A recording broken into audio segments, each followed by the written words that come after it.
right, Dooms, Vamos, Vivamos, Epicureans. This is Sunday, November 16th, 2025, and you're tuned into the Marvel Epic Collection podcast, where we will read, rate, and review the Marvel Epic Collection trade paperbacks. I'm your host, Nick Smith, and I'm joined by... From Stojr Shelf. How's it going, Nick? Doing good. I'm excited to be doing one of these regular full volume shows rather than the one shots we've been doing. I mean, the X-Men has been great. Don't get me wrong, but I like the opportunity for these chats that we have at the beginning. Honestly. Yeah, no, definitely. I think the more we can work in kind of just some conversation and make it more natural, the better. I mean, we'll end up probably debating some things at some point in time. Sure. I don't know if there's that much to debate today with this volume, but in the future, definitely. Yeah, absolutely. And, for little things too, I kind of, this just occurred to me. I remember the last time we did one of these live ones, we were talking about my mug, and I kept thinking, okay, who did the art on Black Widow? I think it's Gene Collin. I think it was Gene Collin who did that one. Oh, yeah, that makes sense. It just occurred to me. So, yeah, little fun things like that. Particularly going through the stash. What did we get this week, Stojr? Yeah, it's funny that pulling out especially with us doing these sort of like monthly or whatnot, pulling out like what we've gotten starts to, I don't like the evidence of how much I've been purchasing, so to speak. So that's the one downside of tallying it up, right? So yeah, over the past month or so, there's been eBay purchases. Target and Amazon have had buy two get one free sales, and then sort of the normal purchases. So, another sort of large stack of things that have cropped up. So one of the omnibuses I picked up was this Justice League Volume 2. This is by Scott Snyder and James Tywin IV.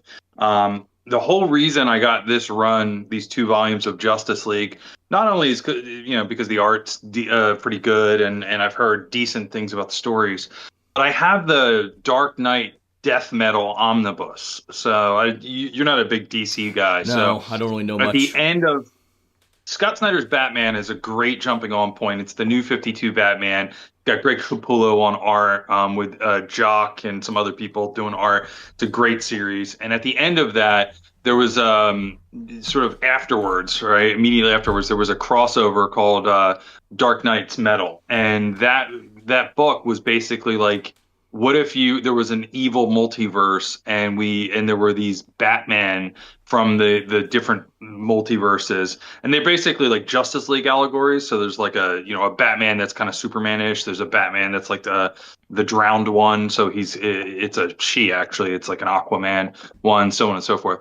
And that crossover is great. The whole book almost cover to cover. I love that. The follow-up, Death Metal, is just kind of balls to the wall, crazy wackiness, but it's more multiversal, but it like picks up immediately from this Justice League run. So when I read that second Omni, you get a little lost unless you have some of the intro work, whereas the first one is kind of self-contained for the most part. So I got the Justice League run to go with that. The eBay purchase, Spider-Man Back in Black. This is the what is this? Sensational Spider-Man run with some ancillary issues. It's a relatively thinner trade. This is actually one of those purchases that kind of not happy with. Like I got it on eBay. It didn't come in great condition, so it's a little beat up. I couldn't really salvage it. Almost thought it might have been like a library copy. It's so beat up. So I'm not sure what I'm going to do about this one. I've read these issues. I got them when they first came out. What's great about these issues is there's an annual in here, which I think it's Salvador LaRocca draws it, which is kind of like the swan song of the Mary Jane and Spider-Man marriage, right? So they're on the run. His identity's revealed. There's like an FBI agent or something that's like hassling Mary Jane, and Spider-Man kind of swoops in, and they kind of have some romantic moments, and it's a great issue. People that are like miss the marriage, like they reference that particular issue. The other thing that's in here is Spider-Man basically meeting God. So he meets this like homeless man on the streets, and they're having these conversations, and he's very upset. Aunt May's shot, and she's in the hospital during that whole Back in Black era. So that's what's going on there. Picked up a couple epics from buy two get one, so I had waited on this one because it's I was kind of annoyed that it was so thin for the price point. But I got it on buy two get one free. This is Daredevil, the Devil in Cell Block D. This is the Ed Brubaker run, which is the first volume after Brian Michael Bendis Daredevil run. Got some eBay Moon Knight for the first time. Oh yeah. I don't have any Moon Knight books. So this is my first foray into Moon Knight, other than when he guest starred in various things. And then I think everything else I got was a Facebook Marketplace purchase of X-Men. So I think we have like a little visual to throw up for that. Yeah, let me pull that up. Here we go. But I'll also throw up some of the issues on my screen. So these are basically gap fillers to, for me, like having a full run on my wall is kind of the goal, right? So, for some of these books, they're things like Moon Knight I've never had before, right? Or Fantastic Four or something like that. X-Men, I kind of have these issues in the 90s and early 2000s, and I was either going to custom bind them or pick up trades, cheap. So this is like right around issue 400. This one is 391 to 393 and X-Men 111. So this is right around the time that it's the Grant Morrison X-Men run on New X-Men kind of happened. So we have epic collections for that, but there's no epic collections for these right around that era. So this one's actually 379, 380. I'm kind of holding them up out of order a little bit here. Going all the way forward to the Chuck Austin run. It's got some great art, some wacky stories. This is sort of Reloaded, Trial of the Juggernaut. These are all thick trades. Kind of the epic collections when they get to this era will most likely just reskin these unless there's some mapping issues that I'm not thinking of. Doesn't even look that thick compared to some of these epics, so I hope they're not just pure. Well, okay, that's not terrible. Yeah, some of these are pretty thick epic ones. These are the first couple I held up. Not are regular trades. So like these are probably straight up, reskinned epics. They're not huge, but they're a little bit bigger than that Daredevil one that I was showing you. Okay, all right. So not by much, but they're the there's a little bit there. Whereas they don't have thick trades of this era. These are kind of slipping in between storylines, so to speak. And then right before X-Men kind of changes path, there was the Peter Milligan run. I already had one of these, so I got the part 2. I already had Blood of Apocalypse from the earlier this year. And then I already had the end of, or I picked up the End of History and the Hard to Find House of M. So this is Chris Claremont's third run on X-Men. So he leaves with in the 90s with the Adjectiveless X-Men after issue 4 or whatever 3. He comes back for there was a Reloaded or Revolution. It was called Revolution storyline. And then he leaves. It was right before some of those thin trades that I held up. And then he comes back, and this is around like 440 in Uncanny X-Men time frame. And then he leaves again. So I think that's all I got, unless I missed something on my shelf. How about you? I feel like with those X-Men books, you had to have been reading them as they came out to understand the order. It feels so mind-boggling to me these days that there's just so much going on there. And I had that dip when the Clone Saga was happening in Spider-Man. I just dropped comics altogether. I was reading the X-Men, but I just dropped it. And so I came back in early mid 2000s. And yeah, I read X-Men, but I was confused, and it's just gotten confusing ever since. Okay, as for my sins, I decide you've got a little visual of the X-Men books you're getting, I thought, you know what? I am so close to the end of just getting all the epic volumes, and that's kind of my goal right now. Yes, I want to, like you, Stojer, I want to have a full run on. I would love to have a shelf. I don't have room for a shelf. Maybe someday I'll have room for a shelf. But I would love to have a full run, but I want it to look nice. I want it to be coherent, and that's what I'm hoping the Epic collections are going to do for me. So, let's see. Pulling up there. Okay, here's my remaining needs here. Not a whole lot left in terms of Epic collection. I'm sorry, I'm looking off to the side because that's where I've got the stream going on a second screen. Although I guess the way it appears on the screen is it looks like I'm actually looking at the chart. All right, so I only had 3 back issues of Epics, if you will, that I purchased, and these were all in stock trades. Defenders Volume 2. I've never really read Defenders. I think I have some issues of the new Defenders that I bought when I was young, just randomly. But yeah, this is all kind of new stuff to me. I do remember when I was collecting the Essentials that I was about to get into the Defenders. I thought, okay, I'm going to read the solo issues of Silver Surfer and Doctor Strange and the Hulk and so forth before actually getting into the Defenders. And that's about when I petered out on the Essentials because the Epic collection came out. And, well, I didn't collect the Epics at first because I was like, oh, they killed the Essentials. I don't know what to do now. I don't want to invest money in the Epics if they're just going to do the same thing. Well, here I am, 10 years later? 17 years later? I don't know how long the Epics have been around, but it's been around long enough. Anyway, okay, so Defenders, Avengers Volume 25. Got the coat era there. That's fun. I always liked the jacket era. I don't know much about it, but that's all right. And I actually really like the art and some of the storyline that's in there. I think it's pretty strong, actually. I think it's underrated for that era. So that's a good pickup. I know that goes a couple volumes. It's like the Gatherers or something like that. And I don't remember if that's the conclusion or the somewhere the beginning or the middle or whatever.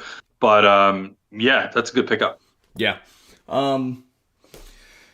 And then let's see, Daredevil, Root of Evil, Volume 19. I don't know when this is too. I can see there's Daredevil's new costume on the back there. So I know I was reading some of that stuff in the 90s. But again, when I was a kid, I was more just kind of dipping into various things. So I might have read some of this stuff before. But Daredevil's another one of those characters that I've wanted to get into, but never really have. I read some of the... shoot, you just held up the Epic. Brian Michael Bendis. I read some of his Daredevil because, I mean, who wasn't, right? That was the comic at the time that was coming out. And, Brian Michael Bendis was everywhere. So, yeah, so I did some of that, but yeah. So on my list of epics to still get, I mean, most of these are characters that I have had an interest in, but never really delved deep into. Probably the one I've read the most of on my list there is Iron Man, to be honest. But right now I'm trying to, and Avengers. I only got so far as the Essential collections went for Avengers, and I haven't really done much beyond that. So my focus right now is Avengers, Avengers West Coast, and Defenders. And then once I can wrap those up, I'll start focusing on some of these others. Although, honestly, it's getting to the point where some of the volumes I'm missing are stupid expensive. And so I might just be getting whatever cheap ones I can find at this stage. I started looking at, I think it's Avengers Volume 24, Fear the Reaper. Damn, things are going for $200 on eBay. I really don't want to pay that.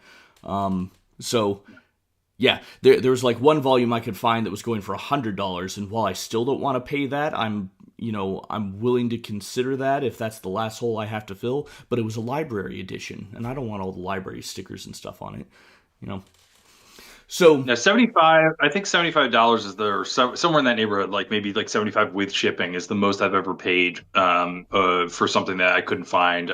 I try and I figure like they're going to reprint it eventually, or I'll find somebody that has a Facebook Marketplace sale or something. Like they always seem to crop up, as long as you're patient. Yeah, and that's the thing is I've tried to be patient with that, and I had a little bit of success recently with it's in the mail, so I'm not crossing it off my list. But I did get Avengers West Coast #3 for a decent price when a lot of eBay sales were $100 or more. So yeah, patience is the game, right? I worry about the reprint though, since they have slowed down so much with the reprints this year. Right. I bit the bullet and overpaid for Thor Volume 5 because that was the last one I needed for Thor, and excuse me. Yeah, it's a hard one to find. I don't think I have that either. Yeah, before Stojer and I went on stream, I mentioned that since I teach for a living, I'm usually talking all day, and that plays havoc on my voice. I'm sure drinking coffee doesn't happen, so apologies for all the coughing. But yeah, I was desperate because I wanted to finish out Thor. The reading Thor was kind of what got me into the epics, as I was feeling nostalgic for the crazy Stan and Jack stuff of Thor, which I'd only read in the Essentials in black and white. And I remember when I was reading them in the Essentials, I was thinking, gosh, I wonder how awesome would this be in color? What would that look like? So that was my reasoning there. Yeah, I couldn't get into the essentials. Like I have like I don't know. I have three of them. They're sitting down on my like sell pile because I've never actually sold any of these books. I have a maybe two stacks like this to Hmm. sell because I've accumulated duplicates or replaced a newer volume with an older one or something like or an older one with a newer one. So I have the Human Torch and with the two Wolverines, and I think there's a She-Hulk, so I think I have four. Hmm. But I got them like in the mid 2000s for like jury duty once, or to go on vacation. And even then, I just like I don't know. It's like I need the color. I'm spoiled. I couldn't get into the black and white. Well, yeah, They were a good deal. I wanted color, but I was overseas. I didn't have a job because I didn't have a visa that could let me have a job. I was accumulating debt because I was doing my degrees. So I was like, okay, here's a cheap way to get a good amount of entertainment, and yeah, it was fine. I enjoyed it. Okay, I also had my pre-orders show up. So let's see. Spider Gwen, Ghost Spider Volume 3. I've only read a little bit of Spider Gwen, so don't really know much about it. That's okay. Modern Carnage Volume 1. I'm curious as to how he gets his That's on legs my to back. buy list, but I have not yet. That looks like a good one. Um, yeah, we'll see. I'll reserve judgment. Captain America Volume 3. So let's see. The Burden of Dreams. Still Ed Brubaker on this. I think I read a bit of Winter Soldier when it came out, but I didn't. Excuse me, I didn't stick with Captain America. So, the modern stuff. I feel like the mid 2000s was really a highlight for early mid 2000s was really a highlight for a lot of Marvel. So I'm happy to get this stuff in trade and reread it again. I've held off getting those modern caps only because I have all those single issues and because they are modern and I'm either going to custom bind Captain America first or custom bind Amazing Spider-Man to kind of get those up on the shelf. So Hmm. I that Brubaker run is great. It's why there's a Captain America movie. It's why the movie's so good. I mean, it steals from the comic in all the right ways. It's good stuff. Hmm. Let's see. For the last modern stuff, Annihilation Volume 2. I read all the Annihilation stuff as they came out. That was when I wasn't sick of events yet. So looking forward to Annihilation. Boy, I do hope they do some of the other events. I would love to get House of M, and as much as Civil War I think broke things for the Marvel universe, I did enjoy it and I was excited for where things would go in Civil War. So I hope we eventually get that. That's an interesting event because it was released in like three thinner trades. I think they're doing two epic size Which one? things, right? Annihilation? Annihilation. Okay, yeah. Obviously, it came out as single issues when it first came out. Right.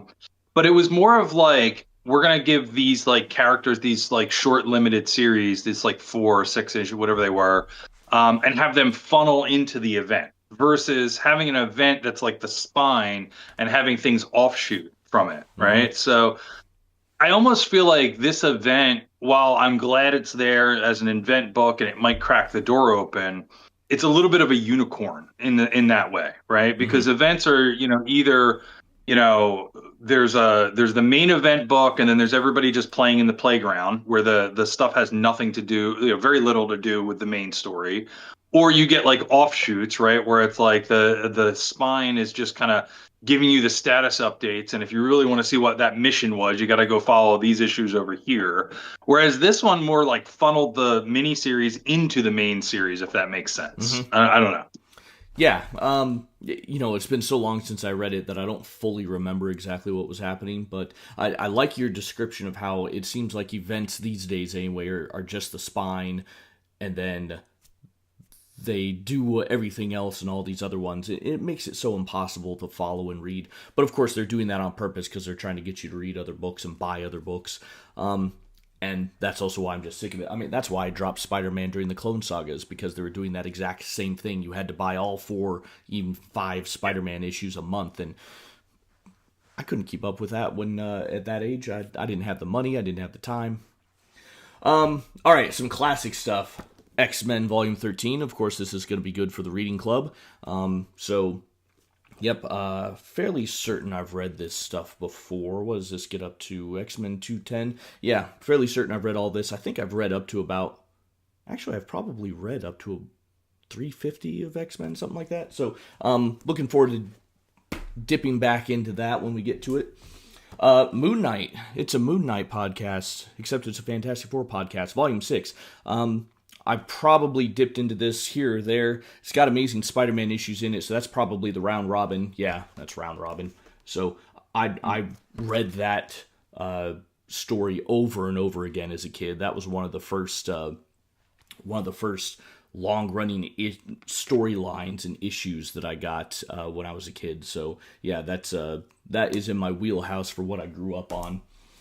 And that crossover is essentially a Moon Knight crossover. Like Yeah, it's a Moon Knight story, yeah. through and through. So I think that it makes more sense in the Moon Knight collection. Obviously, it was in Amazing Spider-Man because Moon Knight didn't have a book at the time, but it was very much a Moon Knight storyline. I didn't realize Moon Knight didn't have a book at the time. I thought he did. I didn't. Well, if he did, it would have crossed over. I would think. Yeah. I mean, I could be wrong, but that's only in Amazing Spider-Man that series. And I mean, you very well are probably right, because when I was reading it as a kid, I was not paying attention to that sort of thing. But I guess as a child, I just kind of assumed, oh, here's Moon Knight, he must have his own book.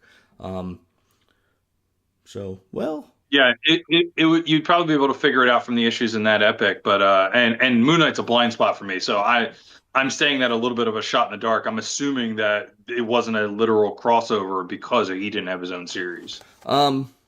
well, I'm looking at the title page, and it does have Mark Spector Moon Knight number 34 in January of '92.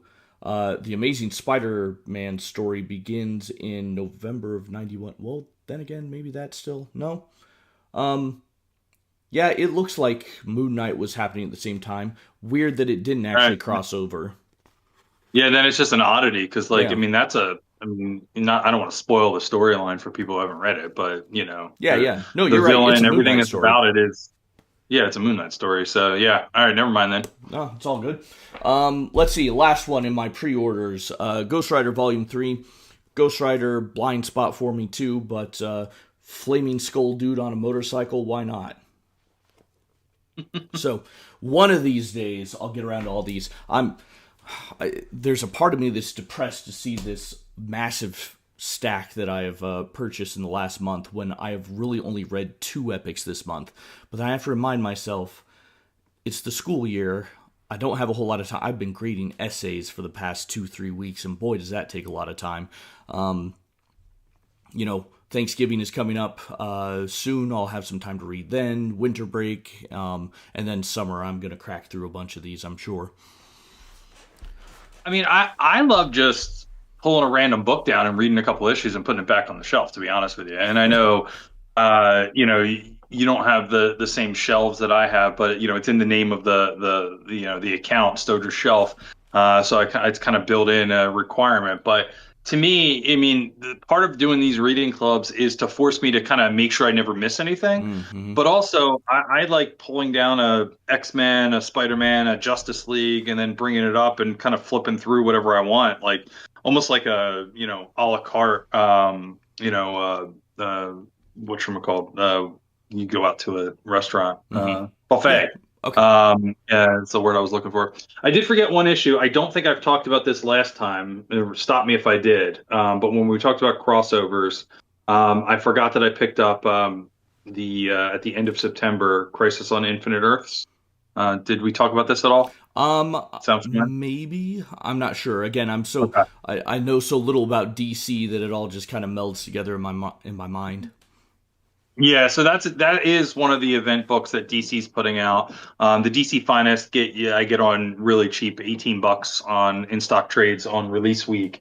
And that is a good example of where I almost I don't know if I would recommend that to new readers because it has all of the crossover issues in it, Mm-hmm. which I think is good for me because like I never read those crossover issues and I just like I'm interested in what was happening at the time.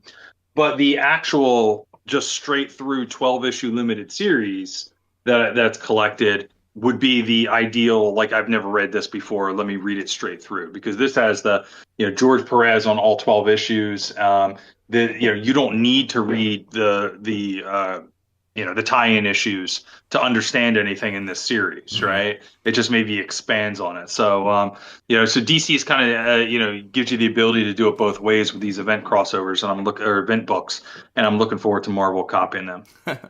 Yeah. I guess. Yeah. Yep. All right. Cool. Well, how about we actually get into the intended topic today, which is Fantastic Four Epic Collection Volume 5. The name is Doom. I was about to say we don't have weird different printings this time, Stoger, but No, I think no, there's only one printing, right? there's only one At printing. least according to Wikipedia. Yep. And boy, yeah, you put the Wikipedia article or entry in our show notes here, and yeah, 2020 is when this one came out. It's now 5 years old, over 5 years old. Surprisingly difficult to find these days, I think. This is definitely one I paid Oh, that, more than cover price for to get. yeah, that's a great point because this was the last Fantastic Four one that I got. I forgot to look up how much I paid for this or where I got it. But you're right. This one was really hard to find. Yeah, I think this was one of the I think this was one of the last Fantastic Four volumes I managed to pick up, and I think was one of the first ones that I broke and said, okay, I'm going to pay more than cover price for it because I wanted Fantastic Four. My first focus was Thor, and then Fantastic Four was my second focus. Spider-Man's my favorite character, but I've read Spider-Man, Amazing Spider-Man so many times I wasn't so worried about collecting all those issues. But yeah, let's see. So this volume contains Fantastic Four number 68 to 87, Fantastic Four Annual number 6, and material from Not Brand X 6 to 7, and of course the kids in the audience are doing this now. Sorry. I hate being a teacher sometimes. Yeah, my kids are doing it at home. It's driving me crazy. So Honestly, the 6-7 thing doesn't really bother me that much because it's harmless. There's other things that they say or do that is annoying, but whatever. 6-7, fine. Okay. Yeah. Let's see, Stoger. You put some. I thought the thoughts that you put in our show notes for this volume was a great summation. I'm gonna just let you take that away, unless you need me to read it. no, that's good. So this is volume 5 of 6 for the legendary Stan Lee, Jack Kirby era, where they did every issue straight through run of those books. I forget exactly what the number of issues was. It's like around Reach up. 103, something like It's, that. I think it's 104. It looks like if that's accurate. At War with Atlantis is the last volume, so that's at least what I glanced up there and saw. Okay. That was I know that was beat by Mark Bagley and Brian Michael Bendis on Ultimate Spider-Man. I think Yep. they did 115 or somewhere in that area, which is why I was thinking of a number in the teens because I had that number stuck in my head.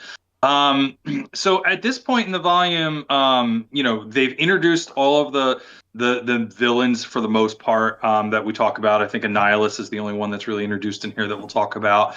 You got Black Bolt and the Inhumans, Doctor Doom, the Frightful Four, but you've also got the sort of team very much established, right? So they're going out on adventures. The writing's a little bit more, it maybe feels a little starting to get a little repetitive if you've read the previous volumes.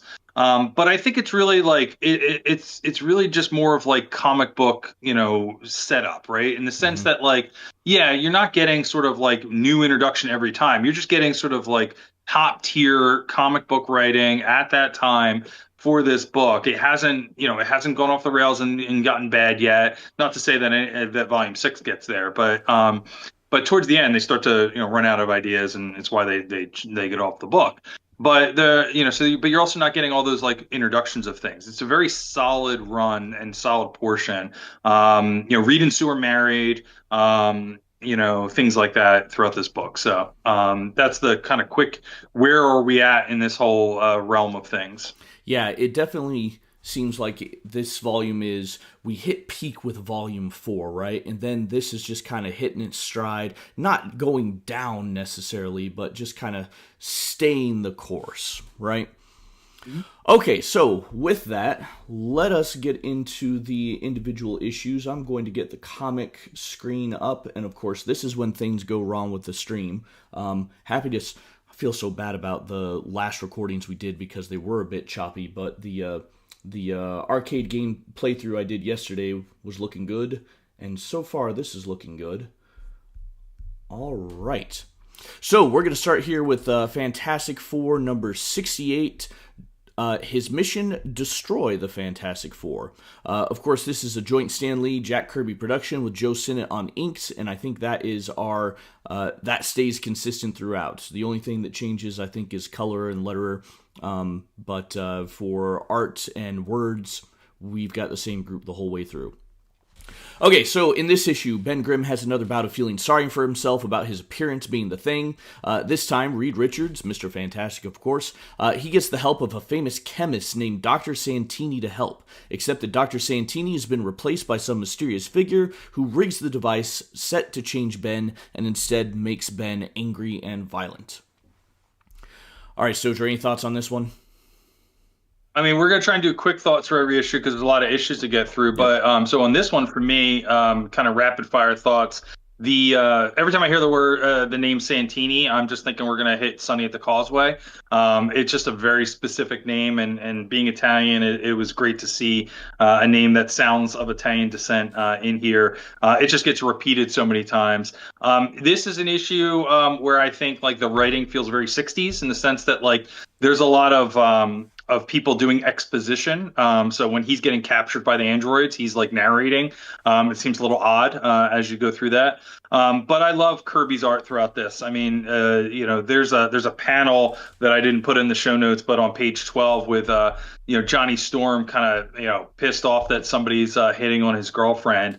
And just the look on his face and the kind of the one eye up, he's got that like that rock, that look that the Rock used to do in here is just awesome. Mm-hmm. It's a great issue to jump in. I think you don't know what's going on with Alicia. That's in the previous volume, but it doesn't really linger at all, so you don't really need to know what's going on there. Also, love the playfulness with Reed and Sue. I mean, there's still a bit of that. You have to kind of swallow the pill of a little bit of like Reed is the stern leader. There's a little bit of sexism in here, but as we get into later with like this volume is. They don't announce that she's pregnant in this. That must have happened in the previous volume. So they just it just gets brought up naturally. But that she's pregnant in this, it's almost like any of that 60s misogynistic speak, kind of you almost like, oh wait, he's trying to protect his pregnant wife, so you don't it doesn't hit as hard as maybe it would in a previous volume. So Yeah, no, agreed. It's because Sue is pregnant, and I don't remember if it was mentioned in the previous volume or not, because I know I read it, but I can't remember. But yeah, you're right. It doesn't feel as misogynistic. She is pregnant. She needs to be protected, right? Because we're not talking about just her life anymore. It's the life of the child. Yeah, for this one, my thoughts, this is mostly a setup for the next issue. As I said, I don't recall how the last volume ended, but it, of course, has those nice family interactions between members of the FF. As I was reading this, my wife and I were actually watching Bewitched, and the visuals of that show and the visuals in here are strikingly similar, but of course, they're both 60s. It got to the point where I was hearing Sue Storm's voice as if she were Elizabeth Montgomery, who, of course, plays the witch. My wife and I got up to about season 4 of Bewitched, and it seemed to just go off the rails there. It jumped the shark. They were throwing pies in one another's faces and stuff like that, and we were just like, no, we're done. So I don't hear Elizabeth Montgomery anymore in this last session I had when reading it, but when I first started out, it's like, oh, okay, this just feels like Bewitched. All right. it's funny. I always bring up Bewitched when it comes with comic books. This that and James Bond, in the sense that, like, we keep having like these major movie stars play comic book characters in the movies, and we feel like they can't be replaced. And I always bring up Darren from Bewitched or James Bond, in that just like a comic book has different artists, and you might look at Sue and Reed drawn a certain way in the 60s or 70s, and then they're drawn completely different in the 2000s, but they're the same person. Mm-hmm. Recast these characters, like, just let the characters live on, and have the actors do their run it and sort of move on from it, one way or the other. So Bewitched is a great connection there for multiple reasons. Yeah. Okay, let's move on to issue 69. God, are we gonna get flagged for that? Okay, Fantastic Four, funny number, by Ben Betrayed. With the Thing turned evil, he begins tearing up the Baxter Building and New York to attack Mr. Fantastic, and he suspects Reed is trying to prevent him from becoming Ben Grimm again. We get the whole FF and even the Air Force in on trying to subdue Ben, but his destructive force is too much. Meanwhile, the fake Dr. Santini takes advantage of the distractions to rifle through Reed's secret papers, and he even discovers the entrance to the negative zone. Oh yeah, and he makes the bizarre decision to ditch his disguise while he is at Fantastic Four headquarters, and we learn that our antagonist is the Mad Thinker. All right, Stojr. So I admire their sort of commitment to the bit, right? Like, so this is the first issue as I'm reading this, is I kind of walked into these books expecting like very one and done storylines, right? Like, you get to the end of the issue and everybody's laughing like it's the end of a Three's Company episode, and then on the next episode or the next issue, it's a brand new storyline. That's not the case here, right? Like, Mm-hmm. so yes, these are one and done stories. You can read each issue independently, but there is connective tissue here throughout these, and there's a story arc here, right? And there's like at least 3 issues in this story arc, if not more, for this one. I forgot to count it up, of Ben being brainwashed and attacking people. And so I really, like, I was like a little bit surprised, because, like, again, I flipped through all my Fantastic Four early issues, but I haven't read them cover to cover for the Epic. So I was very happy to see sort of that there was no resolution to this yet, and they were kind of following through. And it really, I mean, I'm going to go out on a limb. I think it was probably pretty groundbreaking for that time to do it in that way. I mean, this is, Fantastic Four was one of the first books to come out.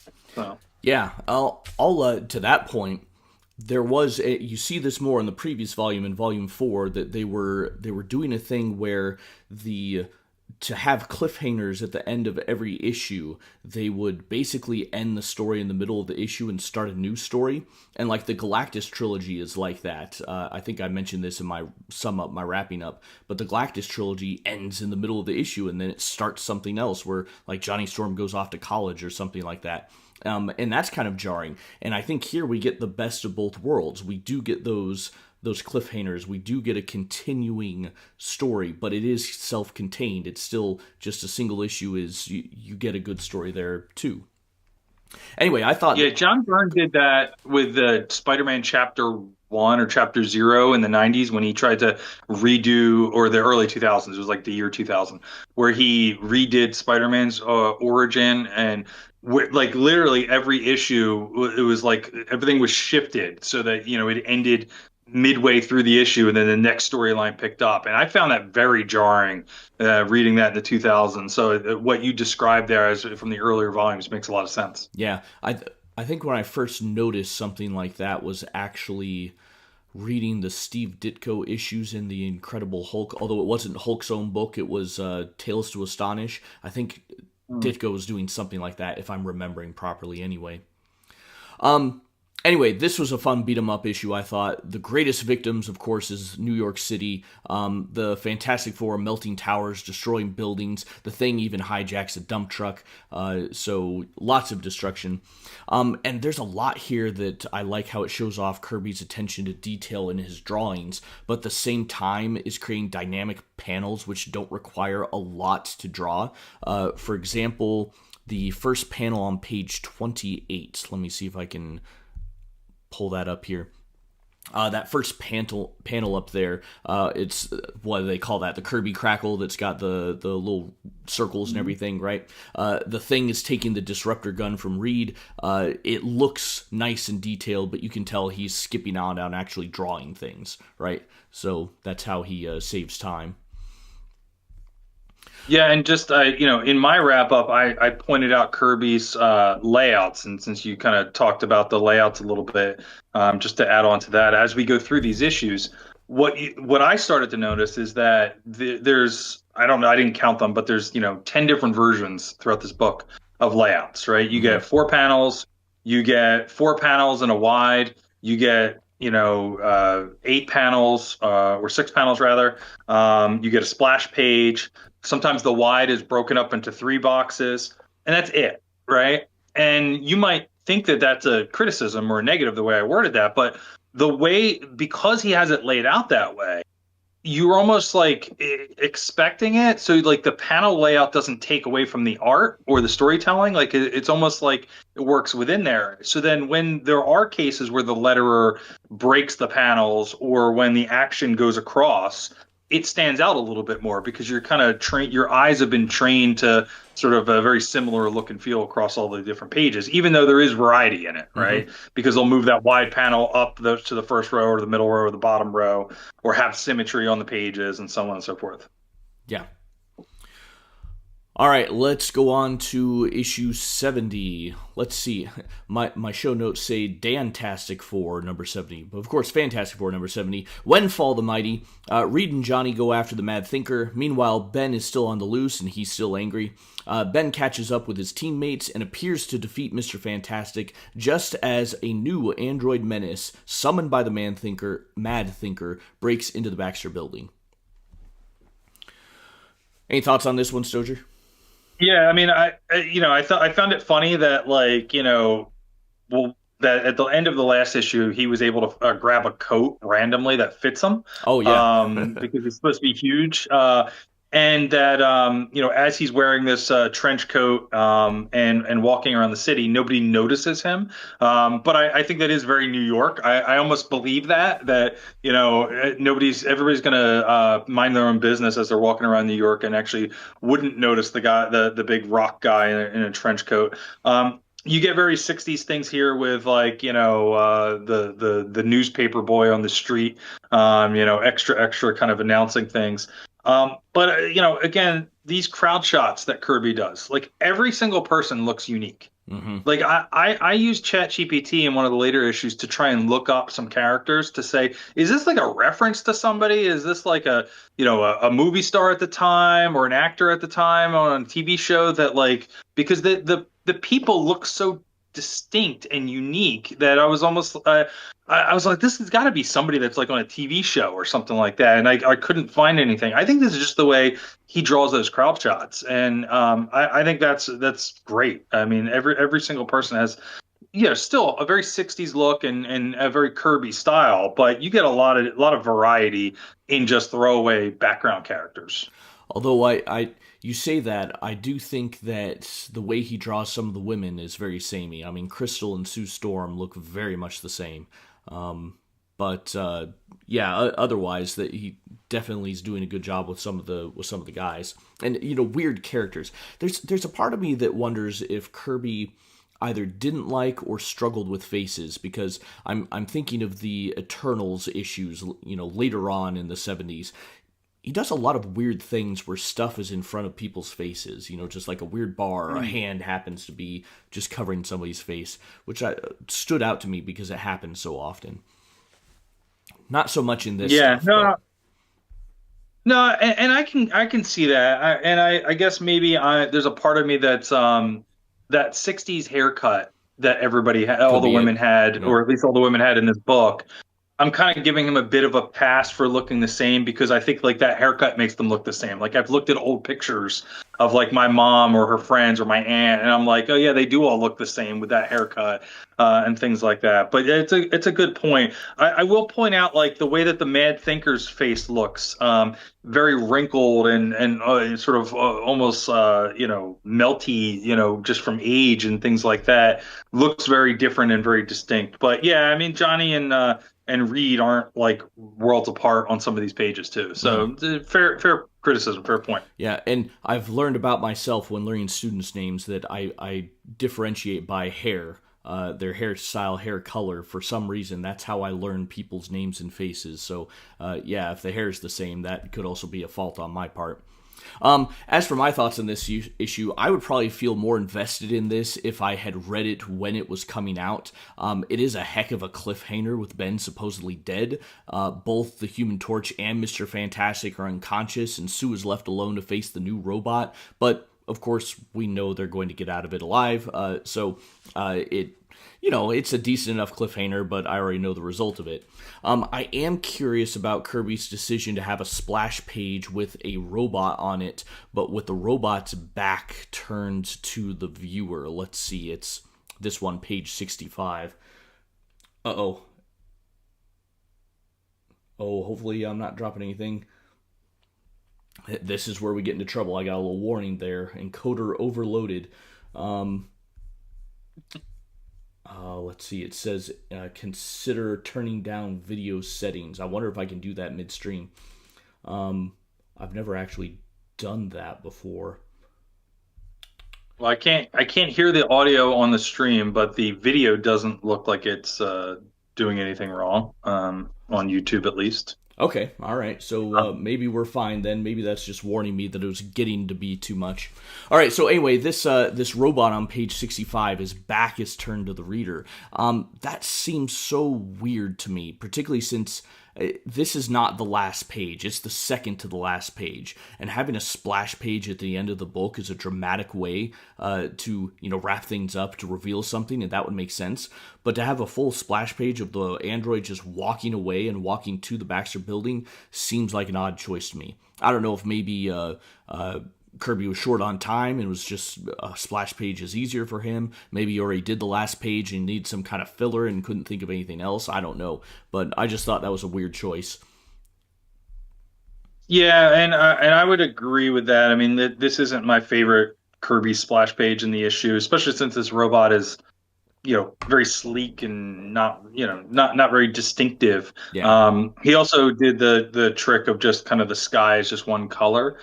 So you get this oddly red sky. I don't know why the sky's red, but so yeah. yeah. I don't know. May so the android stands out more since he's green. I don't know. That's almost definitely the reason, even though it makes no Yeah. sense. All right, let's go to Fantastic Four 71, and so it ends. With the android attacking, we get a massive beat 'em up issue, which sees Sue electrocuting the robot and reviving the boys, including reverting Ben back to normal. Sue is being attacked and saved by Ben. Reed, thinking that Ben is also still bad, so Reed attacks Ben, and eventually they lure the robot into the negative zone to be rid of it. Yeah, a lot of back and forth confusion and so forth. The strain of the battle leads Mr. Fantastic to declare that he and Sue must quit the team for the sake of Sue, who is pregnant with their child. All right, Sojourn. Yeah, I mean, this is a fun battle, and what I'll point out across some of these issues is that the Reed's stretching powers are really cool to look at during this era. I know that the movie that was recently released had some criticisms for the lack of stretching or the The lack of limit. the extensive stretching. I mean, Yeah. yeah, he there. So a couple thoughts on that. One, here he's stretching very far, right? Like he's on the ground and he's reaching up and grabbing a helicopter above a building and stuff like that in one of these panels. There was somebody online that I agree with that was pointing out that in the movie he does stretch pretty far in the movie, but when Galactus is pulling him, he's not in pain because Galactus is stretching him too far. It's more that he's resisting Galactus, like he's Mm-hmm. trying to not let him stretch it so far, and thus, it's the strain of him trying to tighten up while he's being pulled, things like that. So I think that scene in the movie could have done better. But you get him, wrapping around people and turning himself into a wheel and going in and out of things, and I just think that that's great. Anytime you get a shot of Kirby drawing something like the negative zone or the anti-universe or whatever is gonna look great. So I enjoyed the sort of wrap up to the issue. I think that with Sue, the like they'll talk about this a little bit later, but they could have played it up a little bit more. But again, they probably didn't feel like they needed to during this era, which is, she's not this frail, weak thing that needs naps all the time just because she's pregnant. But they also don't know what the cosmic rays effects are going to have on the child, Mm-hmm. and that's going to play a part in the story later. And I think that sort of amplifies some of the things that they're doing, whether it's her overusing her powers while she's pregnant and things like that. And the last thought that I'll throw out there, just on sort of a general thought across these issues, is it's interesting Kirby never draws her looking pregnant. Oh So yeah. she'll be in a house coat. She'll maybe have flowing things on. She might be behind some things, but there's never a circle baby bump that unless I missed the panel Nope. throughout this thing. It's just a costume change or different outfits. Mm-hmm. Yeah. Yeah. I think the big one that stood out to me on that is she's wearing like a muumuu at one point. I think that's what it's called. The just Yeah. flowy dress. But yeah. And then I think back on it. This is also a time where there were more efforts to hide the fact that a woman was pregnant. Mhm. Right. Today, yeah, women get pregnant. They put it out there. That's no big deal. I mean, showing that on I Love Lucy was like a big deal. Like I have some memory now that like I think that they hid her behind couches and behind things, and like there was a big controversy of showing her on television being pregnant, and that would have been somewhere in this era, right? Like Mm-hmm. maybe a little bit earlier, but or maybe a decade earlier. It was, but that kind of mentality was still in the zeitgeist. Yep. Yeah, you could talk about pregnancy, but showing it, that was a whole nother thing. Same thing in Bewitched, which I said I was just watching. Yeah, she was pregnant for a while. And I suspect the actress, Elizabeth Montgomery, might have actually been pregnant too, because you could kind of tell that she was putting on some weight that she didn't have earlier, but they were trying to hide it. So I don't know that for certain that she was actually pregnant, but I kind of suspect it. But they were playing as if she were anyway. Anyway, for this one, I thought this was a fun, quick issue, starting with 2 splash pages, right? You have that one of Sue that was just on the screen, and now this other one with the android. It kind of made me wonder, are we going to get a whole issue of splash pages? Clearly not. That's not, that sort of gimmick happens later in the modern age. But Kirby does keep the panels large throughout, which makes this feel big and frantic, and I enjoyed that.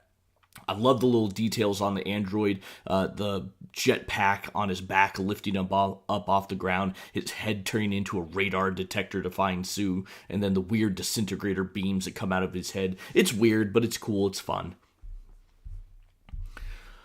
Yeah, and that just to play off that book of splash pages, that reminds me of the Death of Superman comics. And again, I know not a big DC person, but have you ever read the Death of Superman book? I read those when they came out, I believe. So if you ever pick up the trade again or flip through it, the Superman 75 when he dies is all splash pages. The Hmm. whole book is splash pages. Superman or whatever the issue is before it, because they're flipping through the different Superman titles, is all 2-panel pages, and the book before that's all 3-panel pages, and Huh. then 4-panel pages. There's a countdown with the panels, which kind of like reminds me of like what we're talking about here with the way Kirby has kind of a set, panel layout where that he chooses from. And so yeah, they do like I think it's 4-3-2-1 is what you'll see. And once you notice it, it's pretty cool to go back and look at it and kind of see what's going on there. Yeah, I don't think I ever knew. As a kid, I wasn't paying attention to that sort of stuff. So that's interesting. I might need to. Well, if they come out as epics or not epics, DC's finest, I'll definitely pick those up in DC finest and read through those. All right, let's go on to Fantastic Four 72. Where soars the Silver Surfer? The Silver Surfer turns heel to try to unite humanity against him. The Watcher summons the FF to defeat him, including stealing Reed away from Sue, as the two were bound for California for Sue to have her baby in peace. But the U.S. government has a cosmic missile which they launch at the Surfer, turning the FF's fight into a rescue mission. One that succeeds, but drains the Surfer of his cosmic energy. So I'll point out that the cover to this issue is the same cover, albeit recolored, for the Silver Surfer Epic Volume 1. That Epic has a lot of obviously Silver Surfer appearances that aren't in his own title, although it still has, I think, the limited series. I don't own it, but I just know what it looks like. The Watcher, who's not supposed to interfere, still shows up and interferes. Yep. Maybe that's because he can't skip leg day, because he's got shorts on, and is showing off his thighs and his strong work there that he's doing. I also found it interesting that this cosmic being jumps all around, can teleport anywhere, but everyone has to get off the train to listen to him. Like he can't just teleport himself into the train car. I guess he's too big for that. But yeah, I think like there's some great panels in here. I know you're going to talk a little bit about the storyline, so I won't get into that as much. But I found it's very interesting throughout this whole book that the Fantastic Four are not together for most of this book. Mm-hmm. Like this is and they play this up in later volumes or other areas where it's the Fantastic Three, or you have rotating members or things like that. But it is very interesting that because Sue's pregnant, like there's and they don't even really sub Crystal in for the whole book. I mean, that becomes a storyline towards the end, but it's 3 people, and then sometimes Sue pokes her head in. Yeah, it is mostly the boys. I'm a little shocked at the amount of destruction that the Surfer gets away with in this.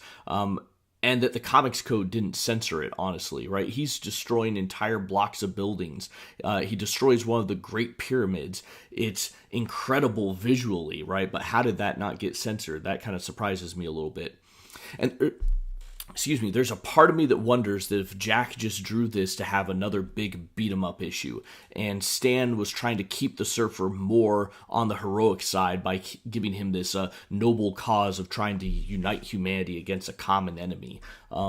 I don't know, that feels like Stan liked the Surfer so much, that feels like something that he would do, and I kind of get the impression Jack just really loved the beat 'em up stuff.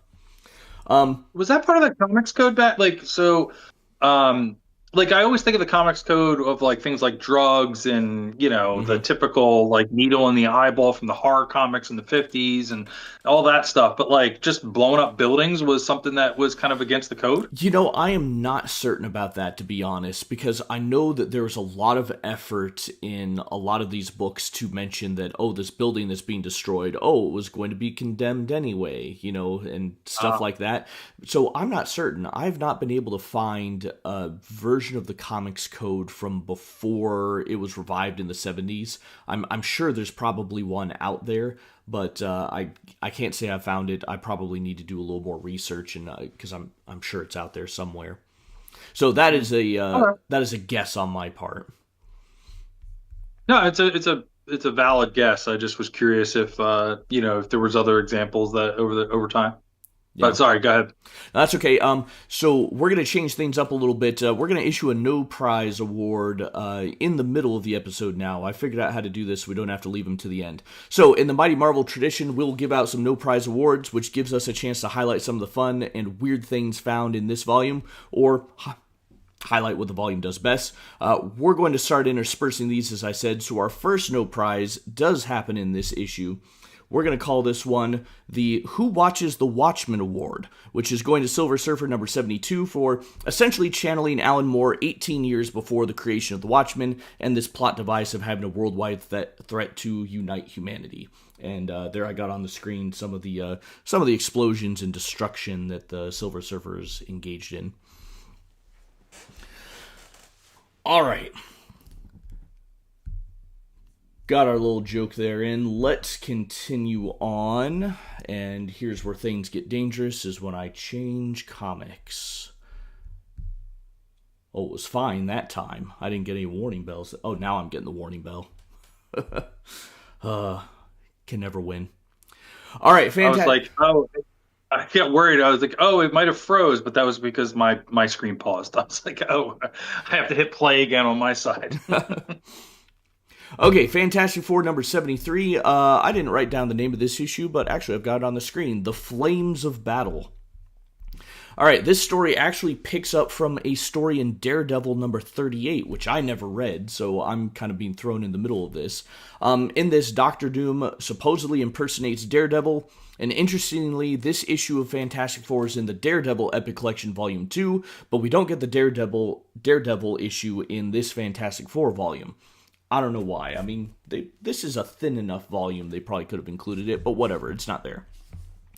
Anyway, as Daredevil prepares for an attack by the FF, who thinks he is Doctor Doom in disguise, Daredevil manages to dodge away from the Human Torch and recruit Spider-Man and Thor to help him in the battle. Well, Thor is in a weird situation in that he has been depowered by Odin in Thor number 150, but nonetheless he still takes on the Thing, while Spider-Man keeps the Human Torch occupied, and Daredevil attempts to tackle Mr. Fantastic to convince him that he is not Doctor Doom. Ultimately, Sue steps in and stops the fighting, with evidence that Daredevil couldn't possibly be Doctor Doom, since Doom just appeared live on television. All right, Stojr, your thoughts? I love this. Maybe my favorite issue in the book, just from it's just fun. I feel like I thought I had to go back. I was like, is this the annual? Because I mean, it does feel like a big kind of team up book in there. The premise is a bit silly. Like, it's one thing to have just the heroes fighting, but like this is all kind of predicated on the fact that they just think that the Fantastic Four are going to straight up murder Daredevil because they think he's Doctor Doom. But like, they're not ever trying to murder Doctor Doom. So like, I don't get like, the end result. Like, it feels like it would be solved if they just capture Daredevil and imprison him somehow and then have a conversation, right? Mm-hmm. But all of the anxiety is that they're going to kill you. And it's like, I don't know where that sort of comes from. There are some awesome panels in here. I mean, the panel of the Thing fighting Thor, the panel of Spider-Man crawling down the building on the page following that just looks like it's like a trading card when he's trying to avoid the Human Torch and get hit with some flames. The ability of like Mr. Fantastic, of like him socking Daredevil or turning himself into a blanket and things of that nature. I mean, this book is just kind of firing on all cylinders. It's just a fun, let's put all the toys out there and play with them perspective. What about your thoughts? Yeah, agreed. It's a fun one-off issue, although I guess not a one-off issue because of the Daredevil precursor. But we get a nice big fight. Seeing the Fantastic Four tackle other superheroes is the kind of thing that kids argue about, and so it's fun to see Stan and Jack actually do it and throw it in there. But it has really no big implications for the book. I was reminded of the creation of the new Fantastic Four in the 90s by Walt Simonson, with having Spider-Man in there and then Thor and Daredevil, of course. There's no similarities between the two groups except for Spider-Man's involvement, but nonetheless, that kind of seemed like, oh yeah, okay, have the Fantastic Four and another group that almost seemed to be mirroring in a way. There was some historical context that I thought was relevant for this book, though. Spider-Man mentions that, and I forgot to note which page this is on, but Spider-Man mentions that even Moshe Dayan would think twice before tackling the FF. And I thought to myself, who the heck is this Moshe Dayan guy? I don't know. So Moshe Dayan made a name for himself in the State of Israel's military early in Israel's history. And he was the defense minister of Israel during the Six-Day War, which happened in June of 1967. Now, this issue comes out in April of 1968, so it kind of speaks to how Dayan became this well-known figure for toughness at the time, since he was a figurehead of Israel after they so decisively won such a short war. Like, it's called the Six-Day War because, yeah, that's all it took was 6 days. So, interesting that that Marvel attempt to keep up with current events is in there.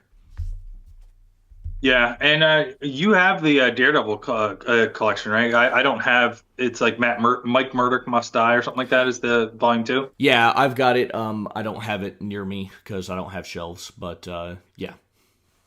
So it's in there. Yeah, you have to let me know. Is Kirby drawing Daredevil at that time? So is there consistency in the art, or Probably not. I don't know for certain in Volume 2, because I know on Volume 1 it almost felt like a rotating cast of artists, because they could not settle on a single artist in Volume 1, early in the book's history, obviously.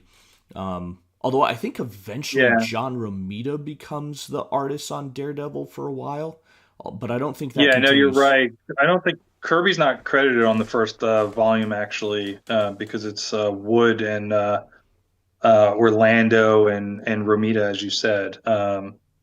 Wally Wood is the other penciler that I think gets top billing there. Yeah. So I wasn't sure if Kirby does some issues, or maybe he doesn't do any, and it is Romita in volume 2 of Daredevil. Yeah, I don't know. I've read that first volume, but like I said earlier, I haven't really read much of Daredevil, so I'm not sure. Maybe Romita continues into volume 2. I just don't know. Okay. I'm starting to get hesitant about using the comic viewer because I'm getting that warning sign that we're overloading the system. Yep, and there it goes again, so hopefully we don't robot out. Okay, Fantastic Four number 74, When Calls Galactus. The Silver Surfer's back. This time he says he's been summoned by Galactus. Not only that, but Galactus' robot, the Punisher, has been sent to Earth to fetch the Surfer. Well, the Surfer tries to stay out of things and hides, while the boys in the FF try to tackle the Punisher with little luck. Well, the robot disappears as Galactus is on the outer rim of our solar system, not wanting to break his oath to leave Earth alone, but at the same time, he is in need of his herald to find him a new world to devour. All right, any quick thoughts? I mean, this is just kind of fun fighting a robot issue. I think it's just kind of getting us closer to Galactus in the next issue. There wasn't a whole lot that stands out for me here, other than some of the art. I mean, you get some good stretching powers where Reed's trying to fight the Punisher, which is, looking back is an interesting name. I don't, the Punisher as we know it wasn't introduced for maybe, almost another 5 to 10 years in the future, somewhere in that neighborhood. I do think that splash page on page 145 of Galactus, and I know that you're fighting with the comic viewers, so you don't necessarily have to go there, is great. Just full page of Galactus, but otherwise, this issue is just kind of there for me. How about you? Yeah, I mean, as you said, the art is kind of what does it. Kirby has such weird, detailed cosmic art, and I love that. It kind of felt a little soon to have Galactus come back after 24 issues, given what a big threat he is. But of course, in real time when these came out, that would have been 2 years. So that may not have felt so strange. But again, since him being such a big cosmic threat, I would rather his appearances be more spread out. That makes them more special. That's kind of how I feel about big events, right? I love a big event, but I wish they only happened once every 5 years instead of every year. It's too much. The title for this page, I thought, is one that is drawn very dramatically. Maybe it'd be considered a little hokey now because it's that pseudo 3D effect of the word Galactus coming out at you, and that's been done many times. But I thought it stood out to me. It kind of pops compared to what we usually see as the title for the book. So Yeah, no, I would agree. all right, let's go to Fantastic Four 75, and I'll get another warning from my comic viewer. There we go. Yep, and there's the warning. All right, 75, Worlds Within Worlds. All right, Galactus becomes more determined than ever to find the Surfer, and he believes the Fantastic Four know where he is hidden. So Galactus sends duplicates of the male members of the FF to battle them, and in classic fashion, when the boys change who they fight against, they're able to defeat their doppelgangers. Reed is able to convince Galactus to give them time to actually find the Surfer, and so they're transported to Reed's lab where the Surfer was last seen, near a microscope. All right, Stojr. So not to be one-upped by the Watcher, Galactus needs to show off his thighs. Yep. I don't, I think it'll be interesting when they all get pants, but for now, shorts are all the rage. I do like, and I don't know if this is the first time this happens, but like if you look at the original appearance of Galactus, the color scheme is really weird. It's completely off. This is classic color scheme. I know we had that in the last issue, but we're getting a good full size shot of him here. It's great to see that happen. But he's got his skirt on as opposed to a long shirt over pants, which I think is pretty funny. I like Reed fighting another Reed, evil Reed stretching powers. I think with the Human Torch, he's sort of sending these fire blast effects with things. You're getting these big like punches. But with Reed, it's always like this interesting, something new and unique. Whether it's sort of like wrapping around each other or creating like a balloon effect. He's creating like wrenches in this one. Or spiked kind of hammers. So I really like the fun that Kirby's able to have with Reed's powers here. Yeah, and Kirby does a good job of differentiating the doppelgangers, the evil FF from the real ones, right? And it's very subtle. It's just like little shadows on the face, but it's enough to tell you, oh, these are the bad ones, right? Yeah, fun battles, I thought. The page of the Surfer going to the microverse is typical Kirby awesomeness. The scene of Reed trying to contact Galactus via thought waves also seems to be the type of Kirby plot device that is weird but unworkable, in my opinion. So, not a fan of that.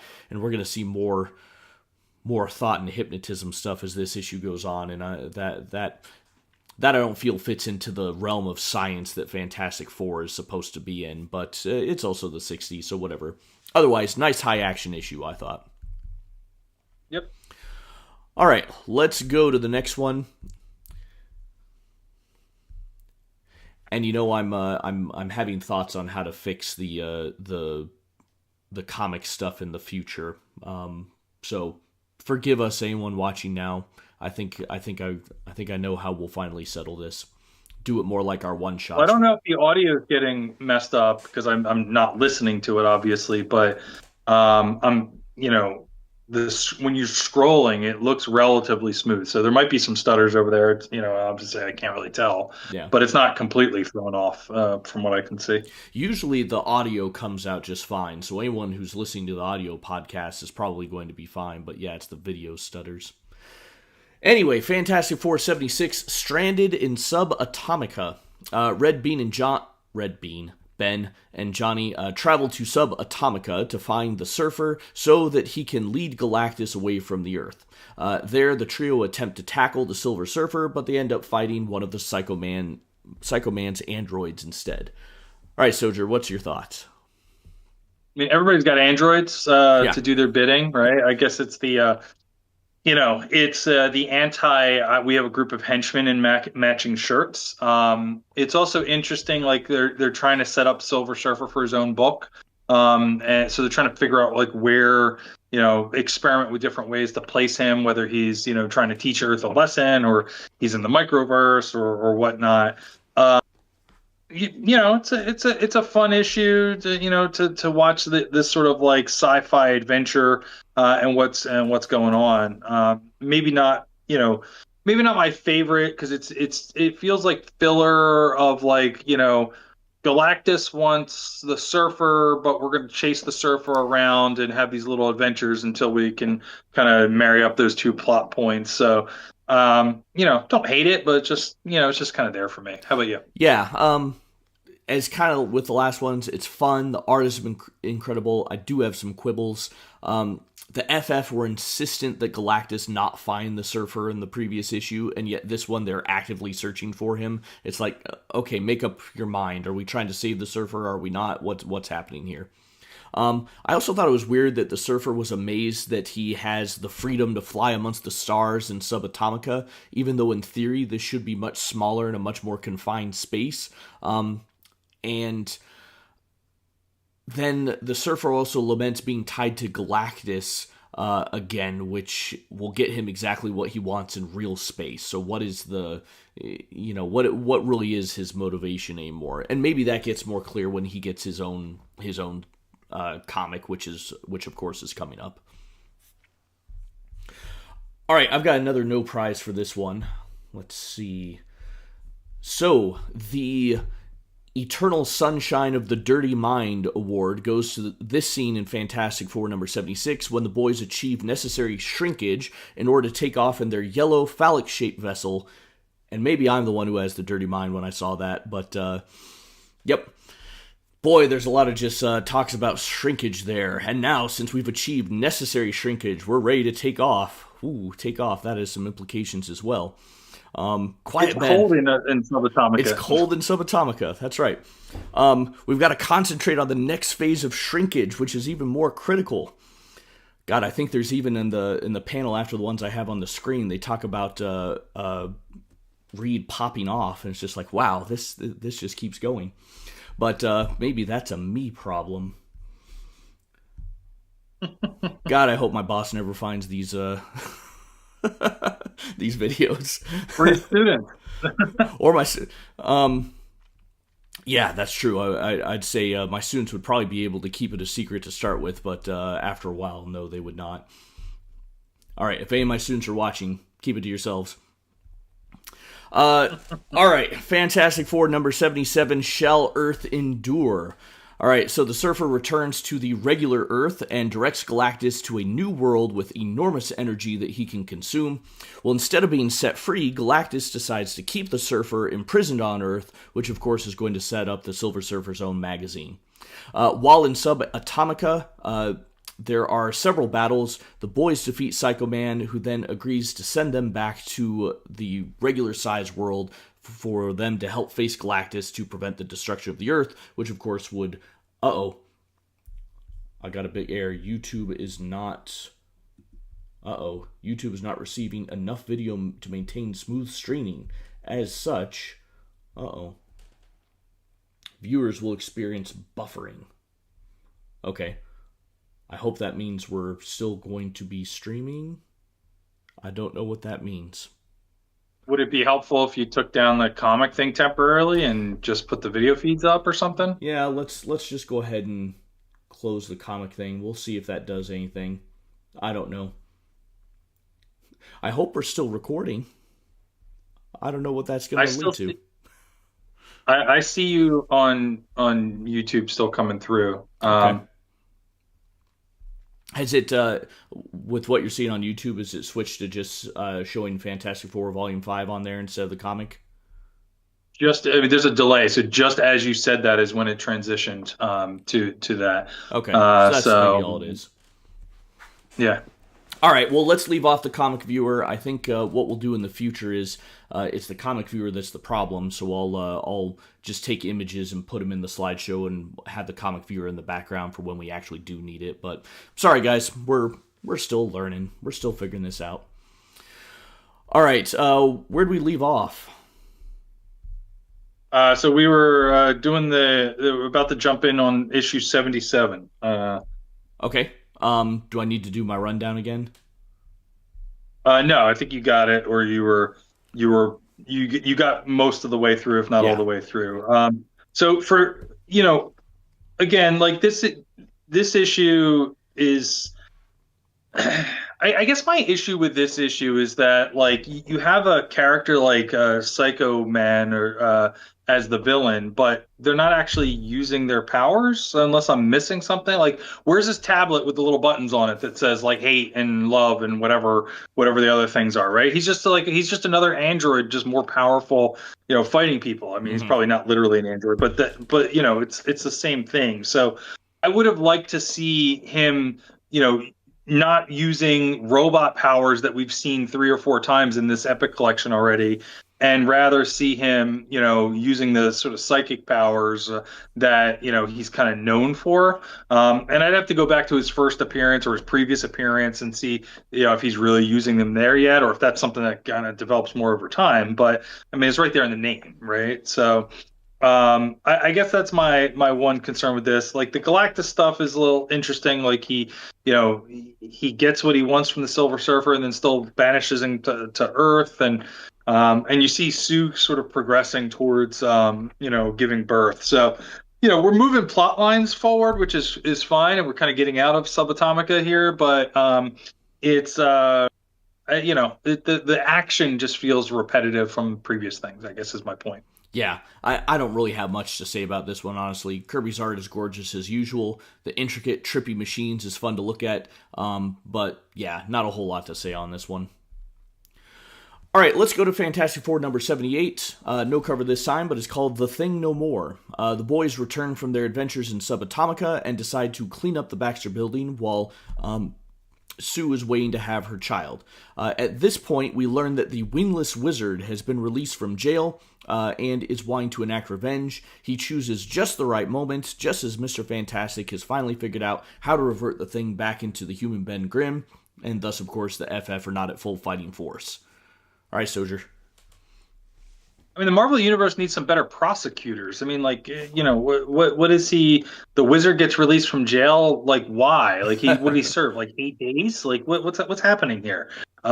So I guess at this point in time, like you're glazing over those things, but it's almost maybe it's my 20 years of Law and Order that I've watched, right? Like, he's out on bail awaiting trial. All right, that makes a little bit more sense than just he's just released. It's like what he very much a slap on the wrist. Mm-hmm. It is great to see this sort of classic storyline, and I again not having read cover to cover the previous epics. I don't know if this is the first time or if this is multiple times of kind of Ben getting cured. But this happens a lot into the future of books, of him reverting back. Some of the flame effects in here are really good. I think Kirby's doing really well with some of that stuff. And the doctor scenes are interesting, but it feels very 60-ish, of like, how they're treating everybody and how they're trying to advance this plot line that there might be something wrong with the pregnancy. So, Yeah. your thought? Yeah, good advancements on that. I thought it was interesting to bring the wizard back solo. Maybe they can't have the Frightful Four anymore because Medusa is now fully in the sphere of the Inhumans, and they haven't quite figured out how to replace her yet. But having Johnny beat the wizard alone, I also felt was a nice callback to the Torch's Strange Tales adventures, because the wizard is originally a villain of just the Human Torches, of those Strange Tales issues. So it was fun to see the Torch hold his own again against the wizard. I also liked how Ben fought without thinking, right? When he is reverted back into the human and the wizard attacks, he's trying to rely on his strength of being the thing, which of course he doesn't have. He can't do it. And of course I don't remember the exact scene where that was that I'm thinking of. This is what, issue 78. It was kind of towards the end there. Here, I'm pulling up my book now. Yeah, it's on page 229. I think you're referencing where he tries to rip the metal thing Yeah. down and he can't. Yeah, that's it. 229. So, what we have to revert to when my comic viewer doesn't work. Yeah, so I thought that was a great little touch. It's natural. It makes sense, right? Ben is just so accustomed to being the thing. He wants to help, and he can't. Art again is incredible. Kirby's using a lot of big panels this month. That helps make things feel like it just goes faster, is more frantic. So I enjoyed that. All right, let's do Fantastic Four number 79, A Monster Forever? Question mark. A slower issue this time, with relationship building between Johnny and Crystal, and continuing to build up Sue's pregnancy, with Reed learning that there be more medical problems with the baby. But the real story is the now human Ben Grimm goes on a date with Alicia Masters, and for some reason brings the wizard's power gloves with him. The gloves attack one of the Mad Thinker's androids. Wait.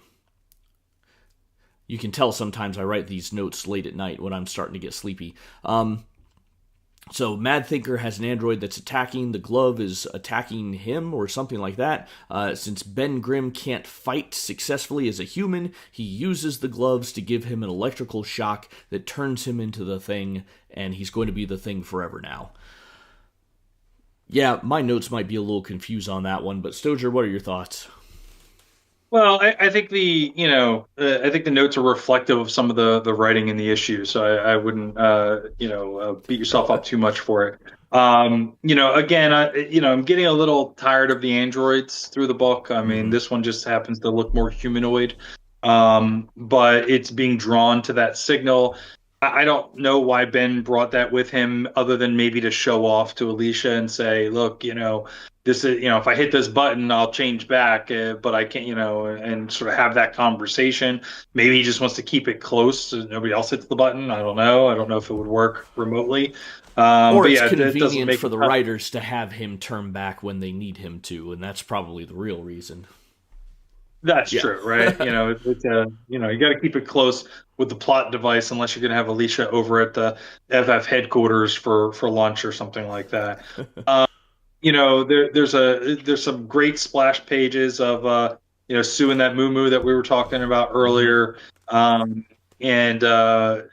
things of that nature.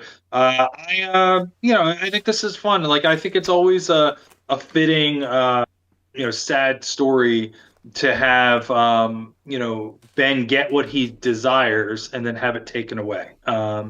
They do this later on in the Hickman run of Fantastic Four, where he can change to human for 1 week out of the year, but he just can't necessarily control when that happens.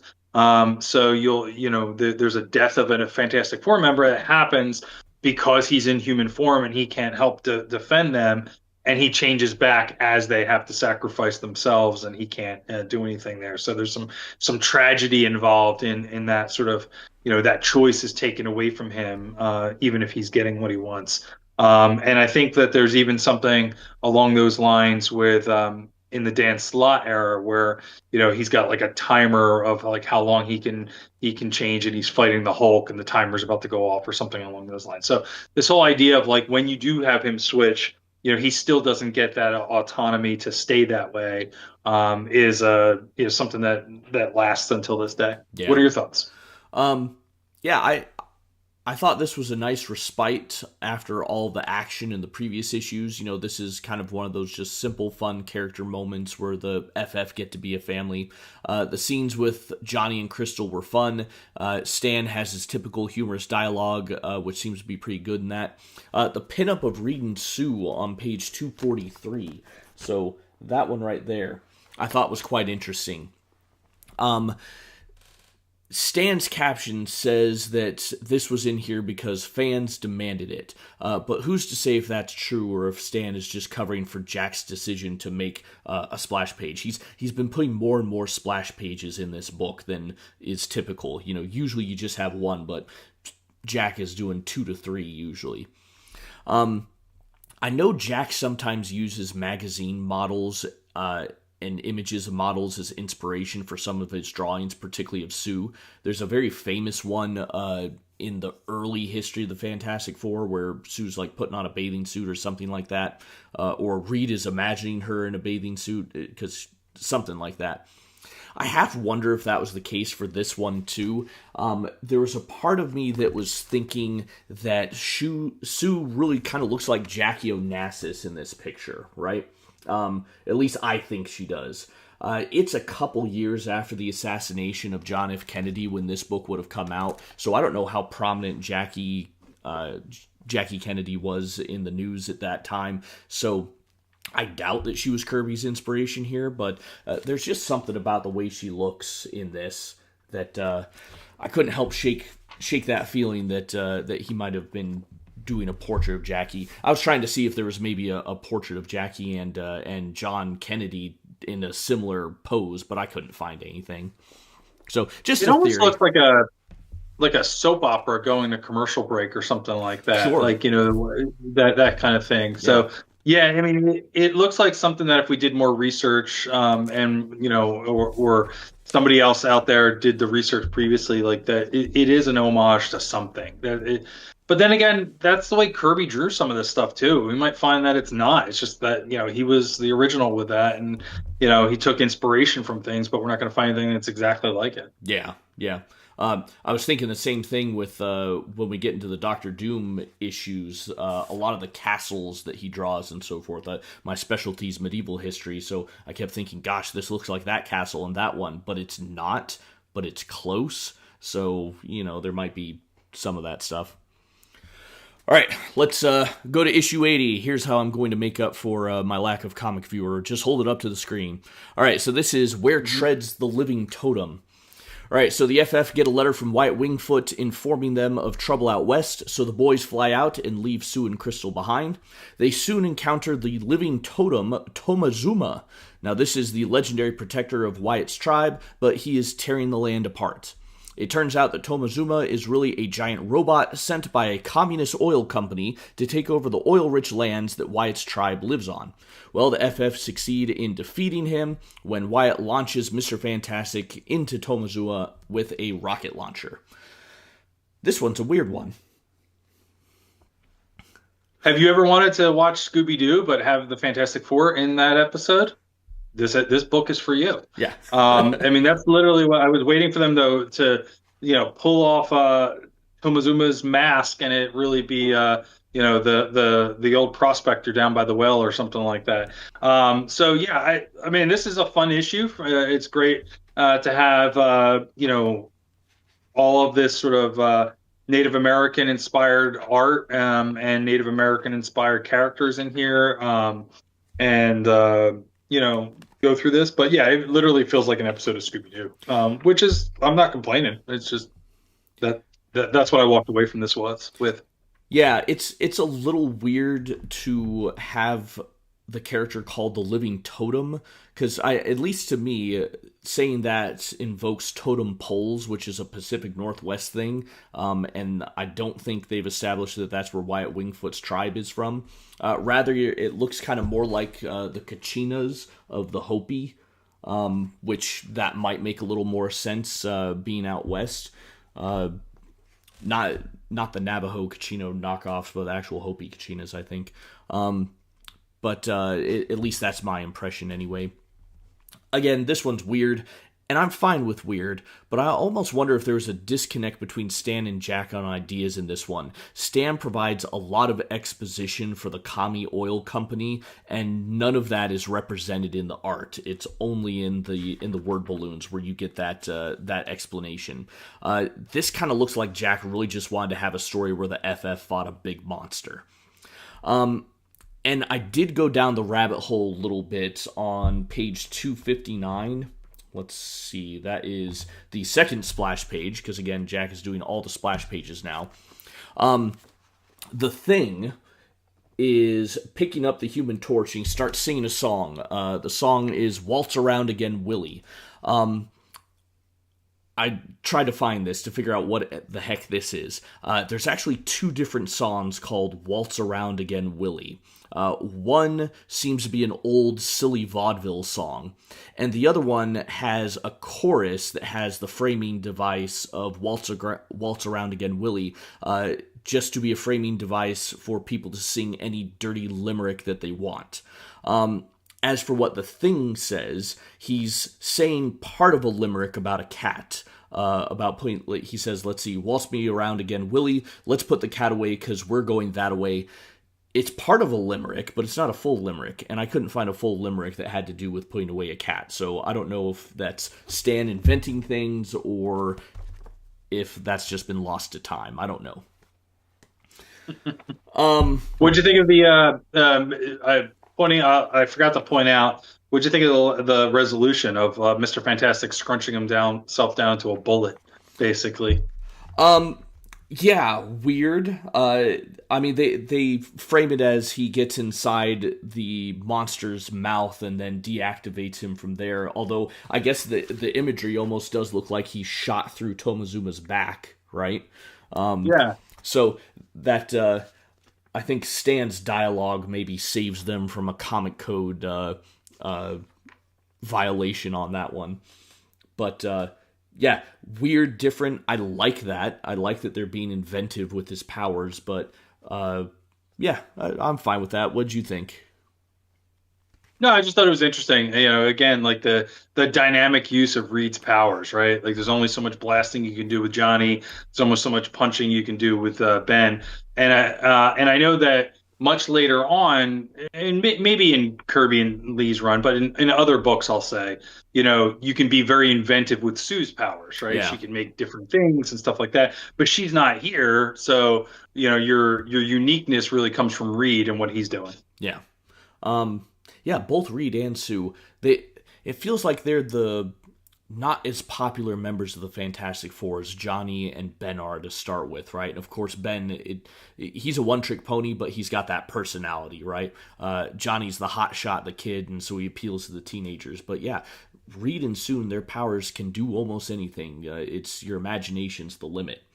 And speaking of imagination, Tomazuma, the most Kirby-ass Kirby monster I can imagine. Just weird. Yep. I love it. I do have a no prize award for this issue. This is the Podophilia Award, which is given to the splash page on 257. So all of you foot fetishers out there can enjoy sticking your face in the thing's massive cloppers. There you go. Just right there in your face. And I'm pretty sure people have copied that. I feel like there's multiple Fantastic Four issues I've opened up with Thing just relaxing on a recliner with his feet up. Like this is not the first or the last time. But like the feet directly in the reader's face. Yeah, Yeah. I'll have to go find them. But I like that feels like something that's been done more and more, since then. All right, well, let's move on to Fantastic Four Annual number 6, Let There Be Life. All right, so Sue's pregnancy is reaching a volatile stage as the cosmic radiation in her blood threatens both her life and the baby's. However, Reed believes that if he can find a certain antimatter element in the negative zone, this can somehow scientifically help Sue with science. So, the boys enter the negative zone to engage in a little grand larceny by stealing the cosmic control rod from the extraterrestrial emperor Annihilus. Well, naturally, the FF fight Annihilus, steal his cosmic control rod, siphon off the science from it, and make their way back to Earth. Meanwhile, Sue's doctor is holding a press conference in a clear violation of HIPAA laws to inform the public about his famous patient, but it's a good thing for him that HIPAA would not be passed for another 28 years. Well, the boys return with their cosmic slushy, which cures Sue of all of her science, and she gives birth to a healthy baby boy. And boy, you can tell I kind of prepared for that one. All right, my snark aside, what do you think, Stoger?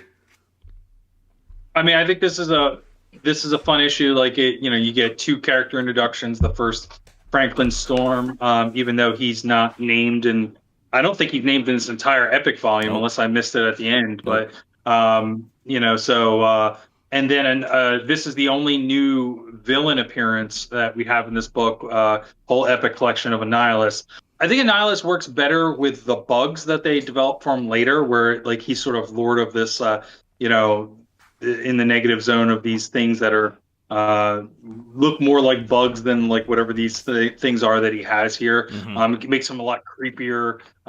You started off the conversation with the Annihilation crossover. That's obviously Annihilus, and him trying to have what they call the Annihilation wave. There's a lot of I mean, Annihilus has such a great costume that I don't think he's changed it to this day. It still looks exactly the same Yep. because I think you don't need to change that. And it's always fun when Kirby's experimenting with sort of that black and white, or I'm not sure how he made this. Actually, is Oh, it the like collage.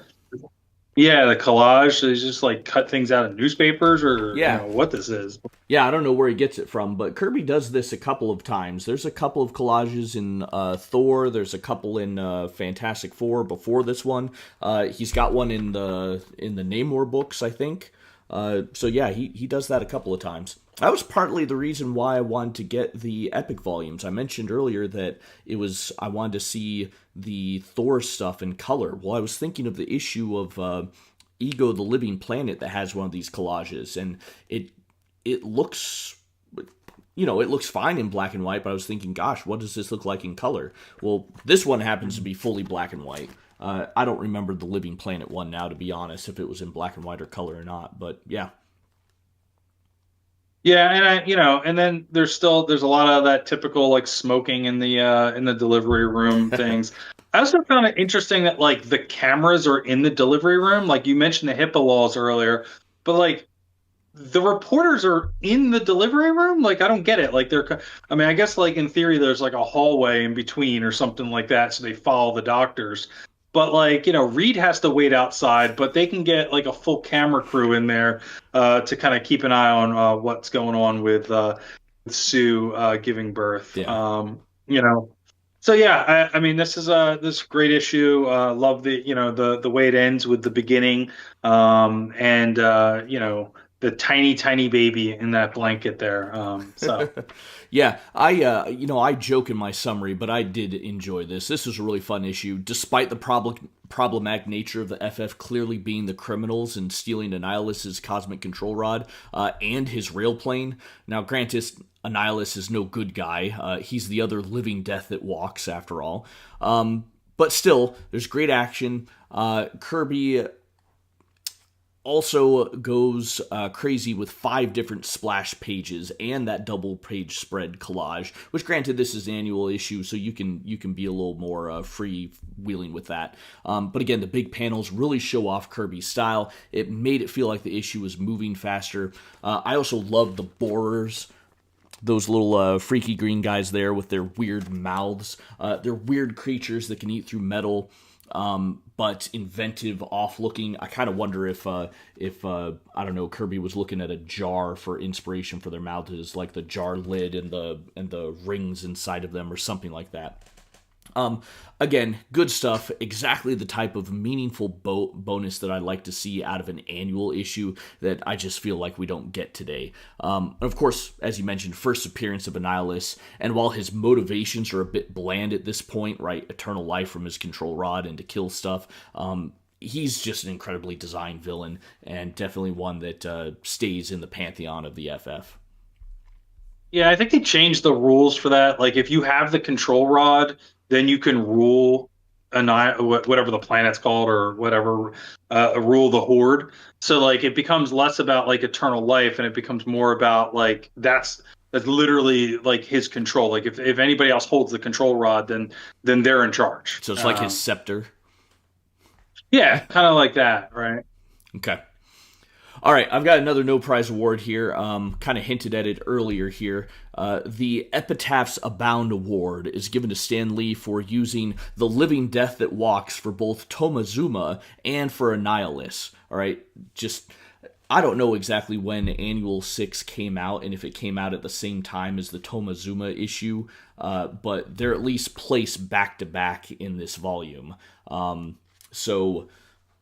And actually, maybe that also makes sense because of the birth of Franklin, right? He hasn't been born yet in issue. Gosh, I've forgotten what it is now. Issue 80, but he is born in issue 81, so they kind of have to be back to back. So yeah, the fact that he uses the same epitaph,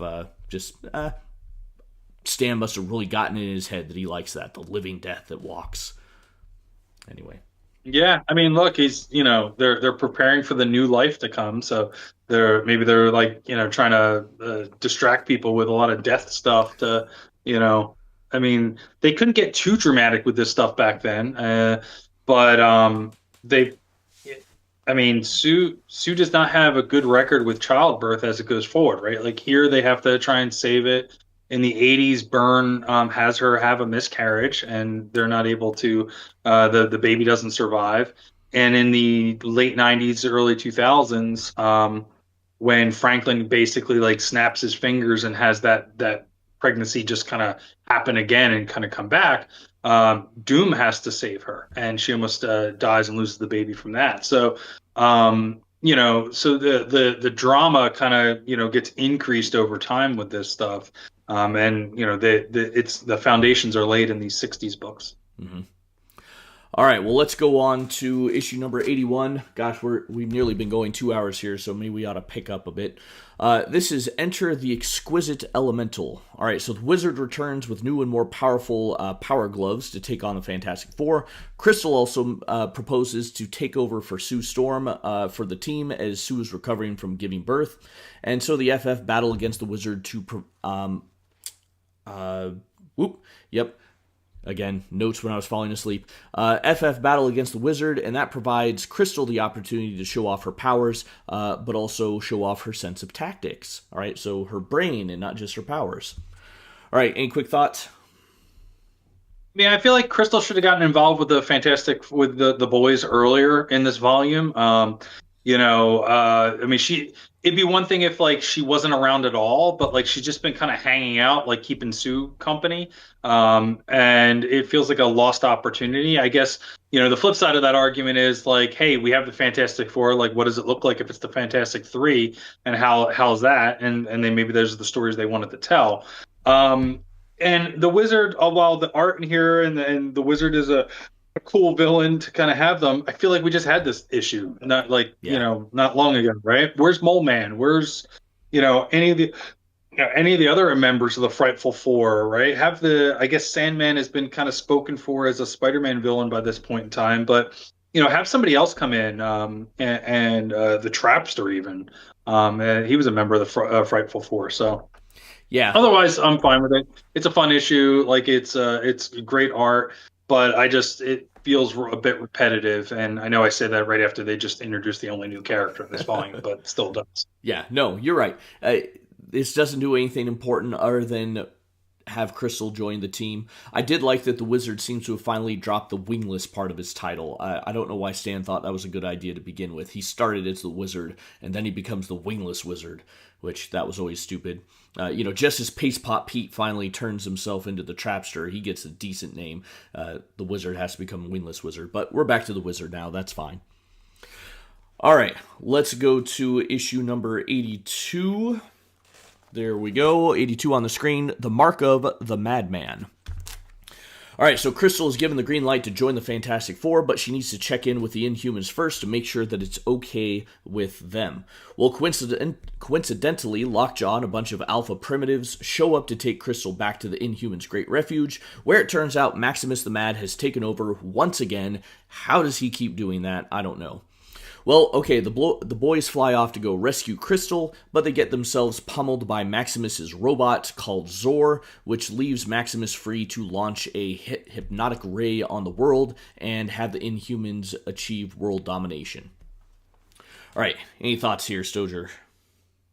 I love the cover. I think that this, like the way that they've laid out all the characters and the sort of action pose on the cover is really cool. And this is after a couple covers where they weren't necessarily my favorite. They kind of went with single colors on the cover to sort of emphasize a single character, whereas this is like really about emphasizing what do you got here? 1, 2, 3, 4, 5, 6, 7, 8 characters on the cover. I've never. As I'm surrounded by two dogs, right, they keep going back and forth here, not barking. I have to enjoy the fact that Lockjaw's in this issue. Always been a favorite character of mine. some of the minions are a little silly. The outfit of Maximus the Mad is completely ridiculous. Although it reminds me of Strife from the X-Men, Mm, which is also a completely ridiculous outfit. But yeah, I mean, it's fun to see the Inhumans. There's certain elements here that, especially with Maximus, that I don't enjoy as much. But it gets me excited to see the next issue where the ensuing battle will occur. yeah. Um, I thought Stan was on point with the Thing's dialogue in this issue. He has multiple humorous lines that I enjoyed. Jack's art is fantastic as usual. Of course, there's a couple of splash pages. I really liked the composition on page 350, panel 2, this one right here. What a great composition to give a sense of somberness with Crystal highlighted in the middle and Reed and the Thing are shadowed on either side of her. That I thought, it's a simple trick, but it's a good one. All right, shall we move on to issue 83? Let's do it. All right, 83. Oop, shall man survive? All right, so this wraps up the little excursion to the land of the Inhumans, with both the Inhuman Royal House and the FF escaping their captivity and destroying Maximus's hypno gun before he could release it on the Earth. Maximus manages to escape, however, so Stan can still have him in his back pocket for a future issue. All right, any thoughts, Stojr? Not as big of a fan of the cover of this issue, probably because Maximus is like just drenched in green, which his outfit's not green, so Yeah. I don't really. I think again, it's I think to the comment you made earlier about like the colorings, just to kind of provide contrast for other characters, and with the Human Torch going over top of them. I think the splash pages are really interesting, cool. Kind of gives Maximus like a crazy look. The Inhumans look really cool in this. Like at least the core group. Like I don't like the ancillary ones look kind of silly, like as they're dressing Maximus and things like that. Mm-hmm. But yeah, it's fun to see them all kind of get into action. I like where Maximus becomes much later on in Marvel lore, where he's kind of crazy, but like works with his brother, but is villain it. But like this is like very mustache twirly era of him, which is not my favorite. What are your thoughts? Yeah, really don't have a whole lot of thoughts on this one. It's fine. The hypnotic stuff was a bit sillier than usual anyway, because it is still the 60s. I don't really have much to say on this. Although, for the ancillary Inhumans that look really out there, yes, they do. But I have to say, I got a good giggle out of this panel where Maximus is running away, but riding on the back of the Inhuman Centaur. I don't know why, that just tickled me. I enjoyed that. All right, let's go to 84. Oh, look at that cover. The name is Doom. All right, the titular issue for this epic volume, and I'm fading out there with my camera. What a great cover. All right, so as the Fantastic Four leave the Inhuman Great Refuge, they are intercepted by Colonel Fury of S.H.I.E.L.D. S.H.I.E.L.D. has intercepted a mysterious and deadly robot and want the FF to investigate, which means infiltrating Latveria and seeing if Doom, a foremost expert on robots, is somehow responsible. So the FF enter Latveria, they're caught, and we find that Doom has hypnotically removed their powers from them, and they have yet to discover that fact, as the citizens of Latveria seem to just want to throw a big party. Alright, Stojr, what are your thoughts? So I mean, this is basically part one of a four-part, ending of this book, a four-part Doctor Doom, series. I really like this whole story. I think it sets up Doom with a lot of things that he will do later on in comics, where he's not just outright trying to kill somebody. There's his ego's involved. There's politics involved here. There's his countries involved here. Things like that. Having not read these issues before, based off the covers, I thought that there was going to be some plot with like the Fantastic Four kind of like shrunk down into something, Mm, which I actually think is a thing that Doom does maybe during the John Byrne era. I don't remember exactly when, but I think there is something that happens where they are, maybe it's DeFalco, I might be mixing something up, but there's something in the future where the Fantastic Four are shrunk down and they're sort of captured and not realizing what they are. But that's not here. That's just the covers kind of make you think that along the way. I like the setup. I like the whole thing with the scientist trying to escape and how Doom kind of toys with him. I'm not really sure that I'm following or needed the Nick Fury cameo involved, other than it's an excuse to get them there. But otherwise, I'm enjoying this, especially after the repetitive nature of the Wizard issue right before the Inhumans. What are your thoughts? Yeah. Yeah, this is great. Admittedly, I'm getting a little tired of the hypnotism, even though we haven't had much already. But I love how Jack draws Latveria and giving it this sense of being this Bavarian village. I think when Latveria is first introduced, it is said that it's in Bavaria. But in this issue, Stan says it's in the Balkans. And then later, I think Latveria is kind of associated with being on the Baltic coast. So there's too many geographic locations with a B in them in Europe to where it keeps getting mixed up, I guess. As for Fury and Reed, this is definitely not the first time the two of them met. There was an instance where the two met in World War II before Reed gained his superpowers. That's in one of the Sergeant Fury and his Howling Commando issues, but I don't recall which one. So there is a connection between those two, at least a while ago. And again, back to the cover. I think the cover does a perfect job of displaying the weird, creepy events that happen in the book as the FF are trying to navigate Latveria and the citizens seemingly wanting to hold the party. And while Doom is not depicted in the book as looming over them, so they're not shrunk down, he's clearly pulling the strings of what's happening, and so having him depicted looming on the cover, I think, lends a great sense of dread to the issue, which you kind of feel as you read it. On the surface, everything's happy and so forth, but we know that that's not actually the case. Right. All right, should we go to 85?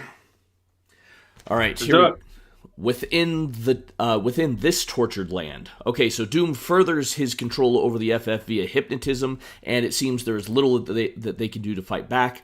Towards the end, we see Doom is planning to send his robot army against the villagers in Latveria in order to test his new robot army.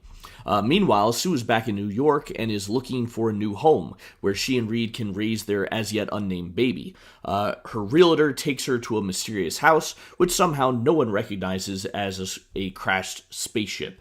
It seems so obvious to me that that's what it is. I don't know how anyone else doesn't recognize that. Oh yeah, there it is, right there. All right, Stojr, what are your thoughts?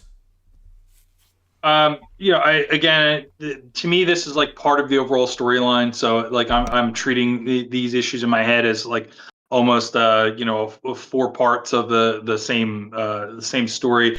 I think this advances the plot. I love Doom's like central control unit there, as well as him sort of like the little pod of him going underneath. Almost feels like a bit like Star Wars, with Vader's thing where he's talking to the Emperor, his healing chamber, whatever the heck that's called. So I think it's great. Again, he's toying with certain citizens with the robots and allowing them to grab his gun and escape, but then ultimately die.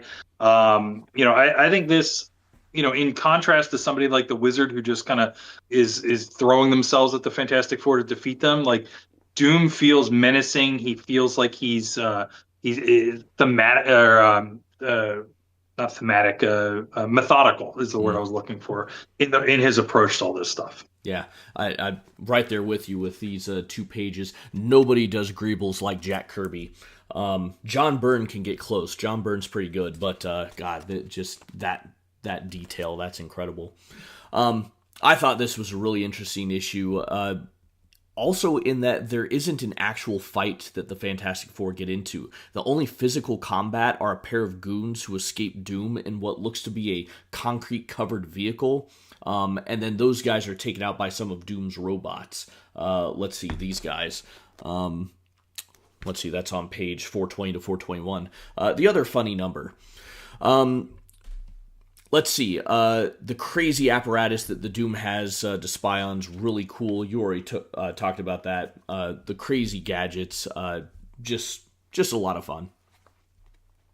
Oh, and this is the panel I referenced earlier where I was looking at this and I was like, those characters look so unique Yeah, that like is that like is that a band? Is that like some actors on a TV show? Like I it had just I had the exact same thought, and by that point, I didn't want to go down another rabbit hole like I did Waltz Around Again Willie. I didn't have time because I was scrambling to get these read before today. So yeah, they sure do look like they're real people, but I don't know who. I would need to dig some more.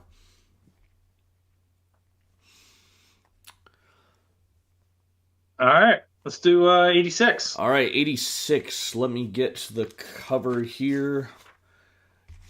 Here we go. The Victims. Once again, we got a double splash page, one after another, right? Okay, let's see. And 86 cover is the cover to the book too. Yeah, that's true. Okay, the victims. Doom's robots invade the Latvian village, and the FF slowly see the return of their powers, enabling them to fight back. The real turning point is Reed finding a control device that can control all of the traps that Doom has planted beneath the streets of the village, and using this device, he manages to fling the robots into a nearby lake, and the heavy robots sink to the... Well, I have in my notes sink to the bottom, but it says it's a bottomless lake, so they sink to nowhere, oblivion, I guess. However, Doom has placed massive amounts of explosions underneath the village, and he ignites them, blowing up the village.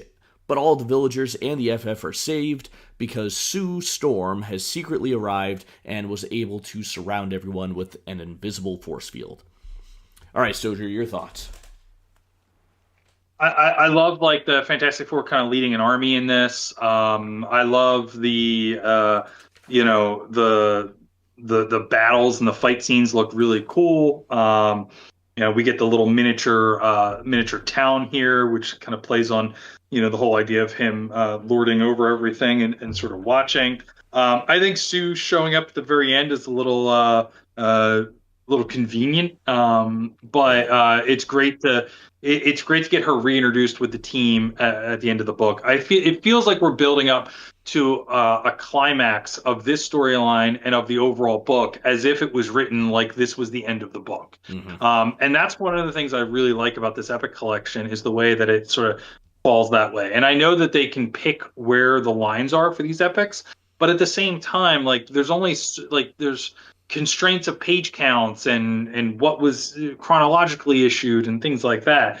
This is where like the end of this book really comes to a crescendo, so to speak.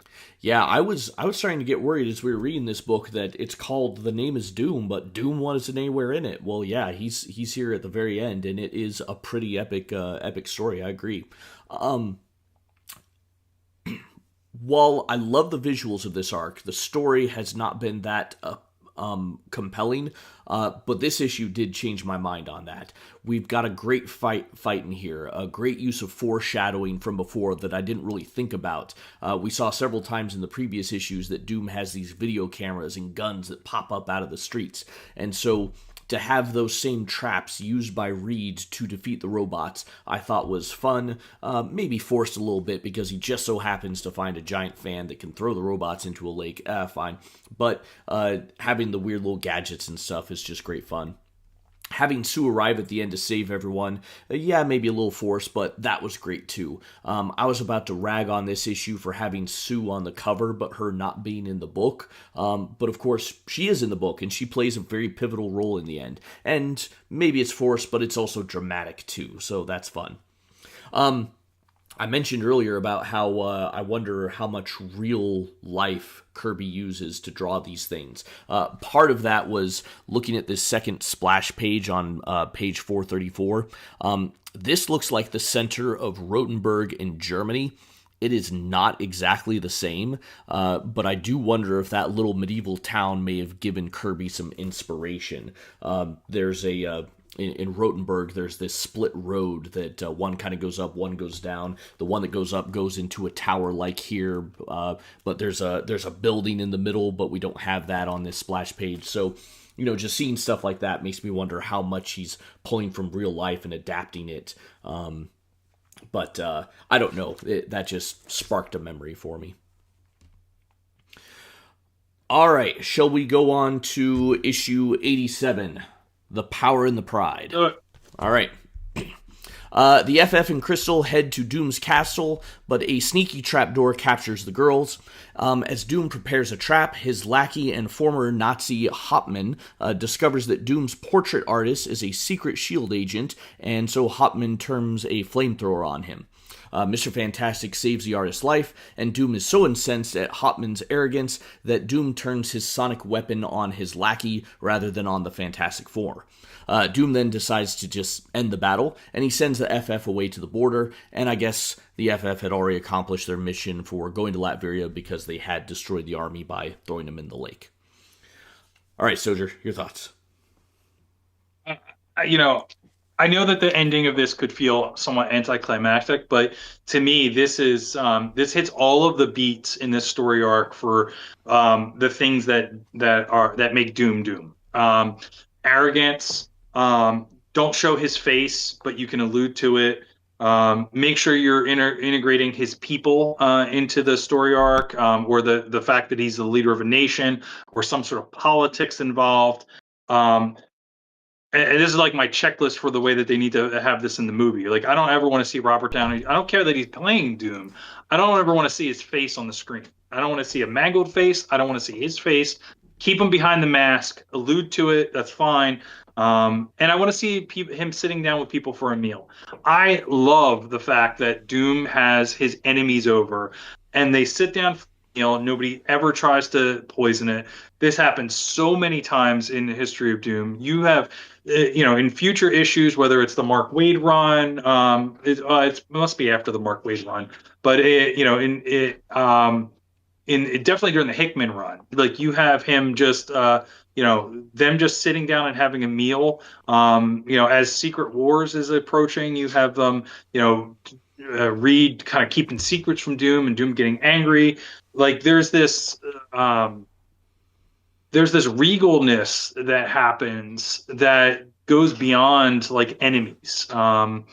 He sits down and has meals with the X-Men, with Storm and things like that. So this is like a recurring theme of him sitting down with meals. I think there's even one with during the Savage Avengers with Conan, while Marvel had the license for Conan, and Conan asks him about why he's eating with his mask on. He says, "Well, I'm hideously scarred." And Conan's like, "Oh, well, okay, I get it. You're vain." And then Doom takes his mask off, but you as the reader don't see it. But he takes his masks off and eats in front of Conan. So to me, like the fact that we're checking all of those boxes for Doom throughout the story arc makes this a great story arc and very memorable. Yeah. I'll admit, I do like the arrogance of Doom. I like painting him as a mad sophisticate. I felt that it was a little forced in this one. It was a little weird in this one. I think it's handled better in other issues, but his constant being in front of the piano and saying, "I must play this music for my enemies because it's what they deserve," that felt a little weird. And maybe that's just the dialogue that Stan is putting in is the problem and not the actual thing. His decision to just simply end things felt like a little bit of a letdown. We didn't actually get that battle between him and the Fantastic Four, and the fact that the FF just then leave too felt a little weird. So I can't say I'm too happy with the ending of it, but the ideas that are in here I think are good. Execution maybe not so much. But I will say, and I don't have the specific examples top of mind. Like that is another Doom trope. Like his plan doesn't work out, he just lets them go. Like he's like be on your way. Like that's it. I know that during the Dan Slott era, I remember that happening where he just like escorts them to the border and lets them go. So that thing of just kind of there's no big battle. Like once the plan doesn't work out, or even if it does work out, it's like all right, now we're done. Game over. All right. Well, that is our last actual Fantastic Four issue. I've got one last no prize here that relates to the Fantastic Four issues themselves. I'm calling this the Fantastic Four Corners Award, giving this to the corner box art in this volume, which has a rotating feature of each member of the FF. I just thought that was neat. That it was never the same each time. It was always one of the other characters. I mean, we still get the same designs, but they are rarely repeat. Yeah, no, it's great stuff. All right, I think we can quickly crack out the Not Brand X stuff. So, real quick, Not Brand X number 6, The Human Scorch Has to Meet the Family, created by Stan Lee and Jack Kirby, embellishments by Tom Sutton. The Human Scorch marries Gristle, or Crystal, and has to meet his new in-laws called the Unhumans for dinner. Thoughts, Stoger? I'll be honest, I should love these books because I was a big Mad and Cracked magazine fan as a kid. But I do think they're a product of their time. Like, and when you look back and you try and read those things, like you don't get or understand everything. And I know it's all based off of the comic and stuff like that. But like, I couldn't really get into these 2 issues, to be honest with you. So yeah, admittedly, it's fine. There's a couple things that made me chuckle. As you say, these Brand X stories, they're like the parodies out of Mad magazines. They just change the names to make them silly. And I'm right there with you. I enjoyed Mad magazine when it was coming out. But yeah, this just doesn't do much for me. It feels like a knockoff because it is. All right, same thing with Not Brand X number 7. The origin of the Fantastical Four, created by Stan Lee, Jack Kirby, aided by Marie Severin, embellished by Tom Sutton. This is pretty much just a retelling of Fantastic Four number 1 in the style of Not Brand X. Story's a little bit different, and maybe the art style is a little to do with Marie Severin, but yeah, it's pretty much just a retelling of Fantastic Four number 1. All right, any thoughts? same thoughts as before. Yeah, it just kind of is what it is. It is what it is. Yep. Can't say I cared for it. It's fine that it's here. I didn't need it. For bonus material. Jeez, there goes the eternal sunshine in my dirty mind. All right. We have some original covers for issue 71. I like that. Both of these, I think, actually look better than what ended up on the actual cover. The second one is close to the actual cover, but there's more detail in this one that gets lost in what we actually get in the volume. We get some original artwork from Fantastic Four 75 and 76, complete with Kirby's notes, and of course that's showing the Marvel method at work there, and then some of the covers from the Marvel Masterworks volumes. All right, any thoughts on bonus material, Stojr? No, I love all this. I will say, as much as I like modern colors, and I think that the modern colors of the Masterwork Volume 8, especially, like, look really cool.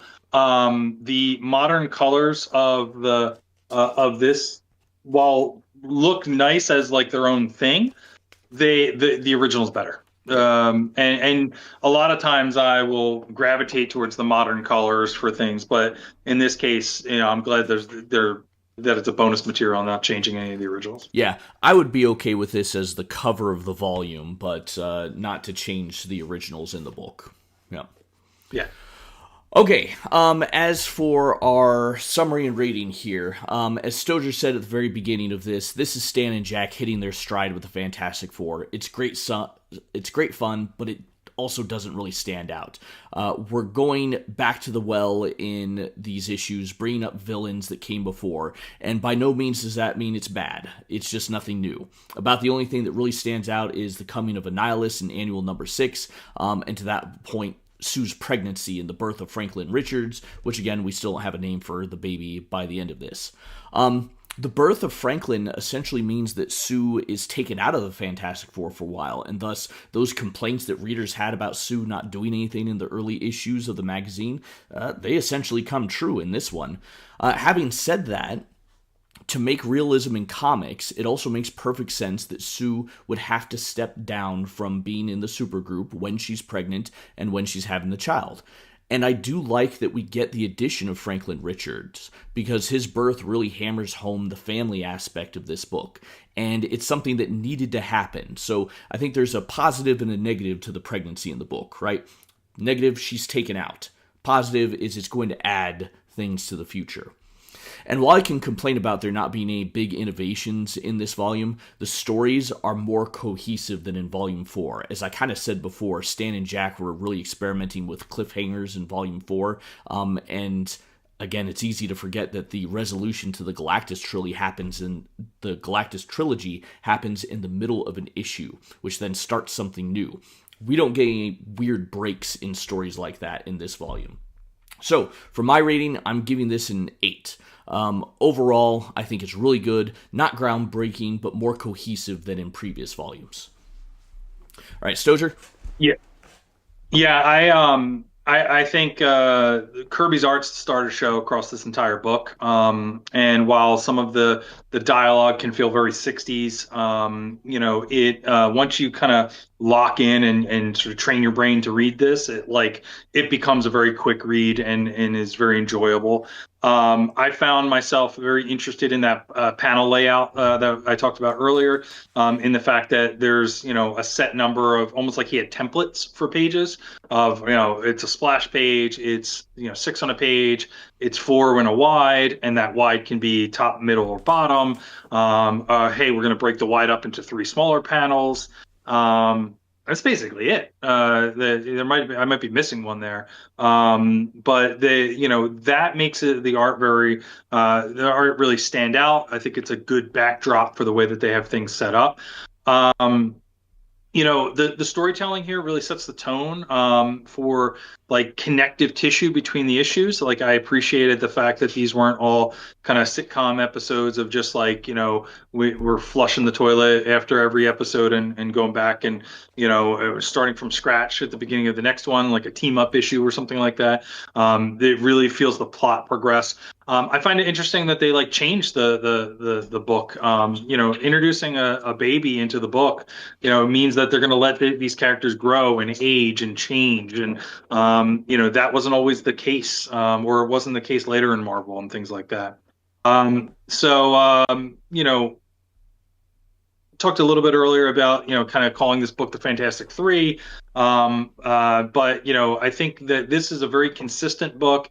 It's very classic Fantastic Four.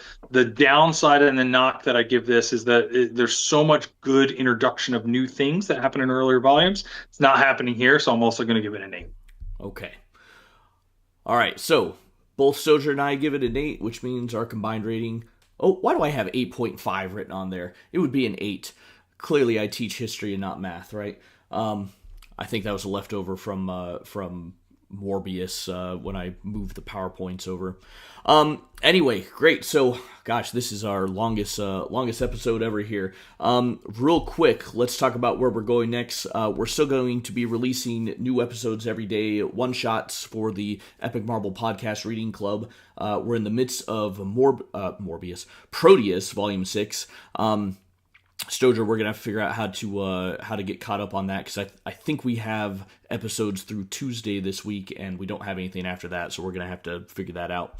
But those drop every day. Let's see. Then on December 14th, we are going to read our next full volume, which is Avengers West Coast Volume 1, How the West Was Won.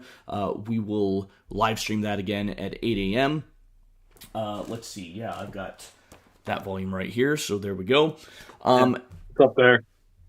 And then the winner of our poll for January is... there we go. Daredevil Volume 6... Volume 5.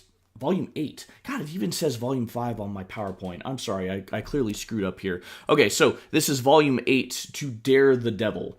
So we will live stream that on January 11th. We have a poll linked into the description for what you guys would like to see us read and review in February. Again, we're moving these to monthly just because we're doing the daily one-shots. It's a little hard to keep up with all the reading, especially for me, being in the midst of the school year. So that is it. All right. Any final thoughts, Stozier? No, looking forward to this stuff. I know you can find us on TikTok and YouTube. Stoger's Shelf for me. Just released sort of like a quick overview similar to what we talked about at the beginning of this about new books that I have. I might do some deep dives of DC finest, overviews of things. You can find us on Discord and Facebook and all of the spots. Yeah, and I'll get those link trees in the description too. I've been doing that for the one shot, but I neglected to do that for this one. But I'll get them in there after this gets posted.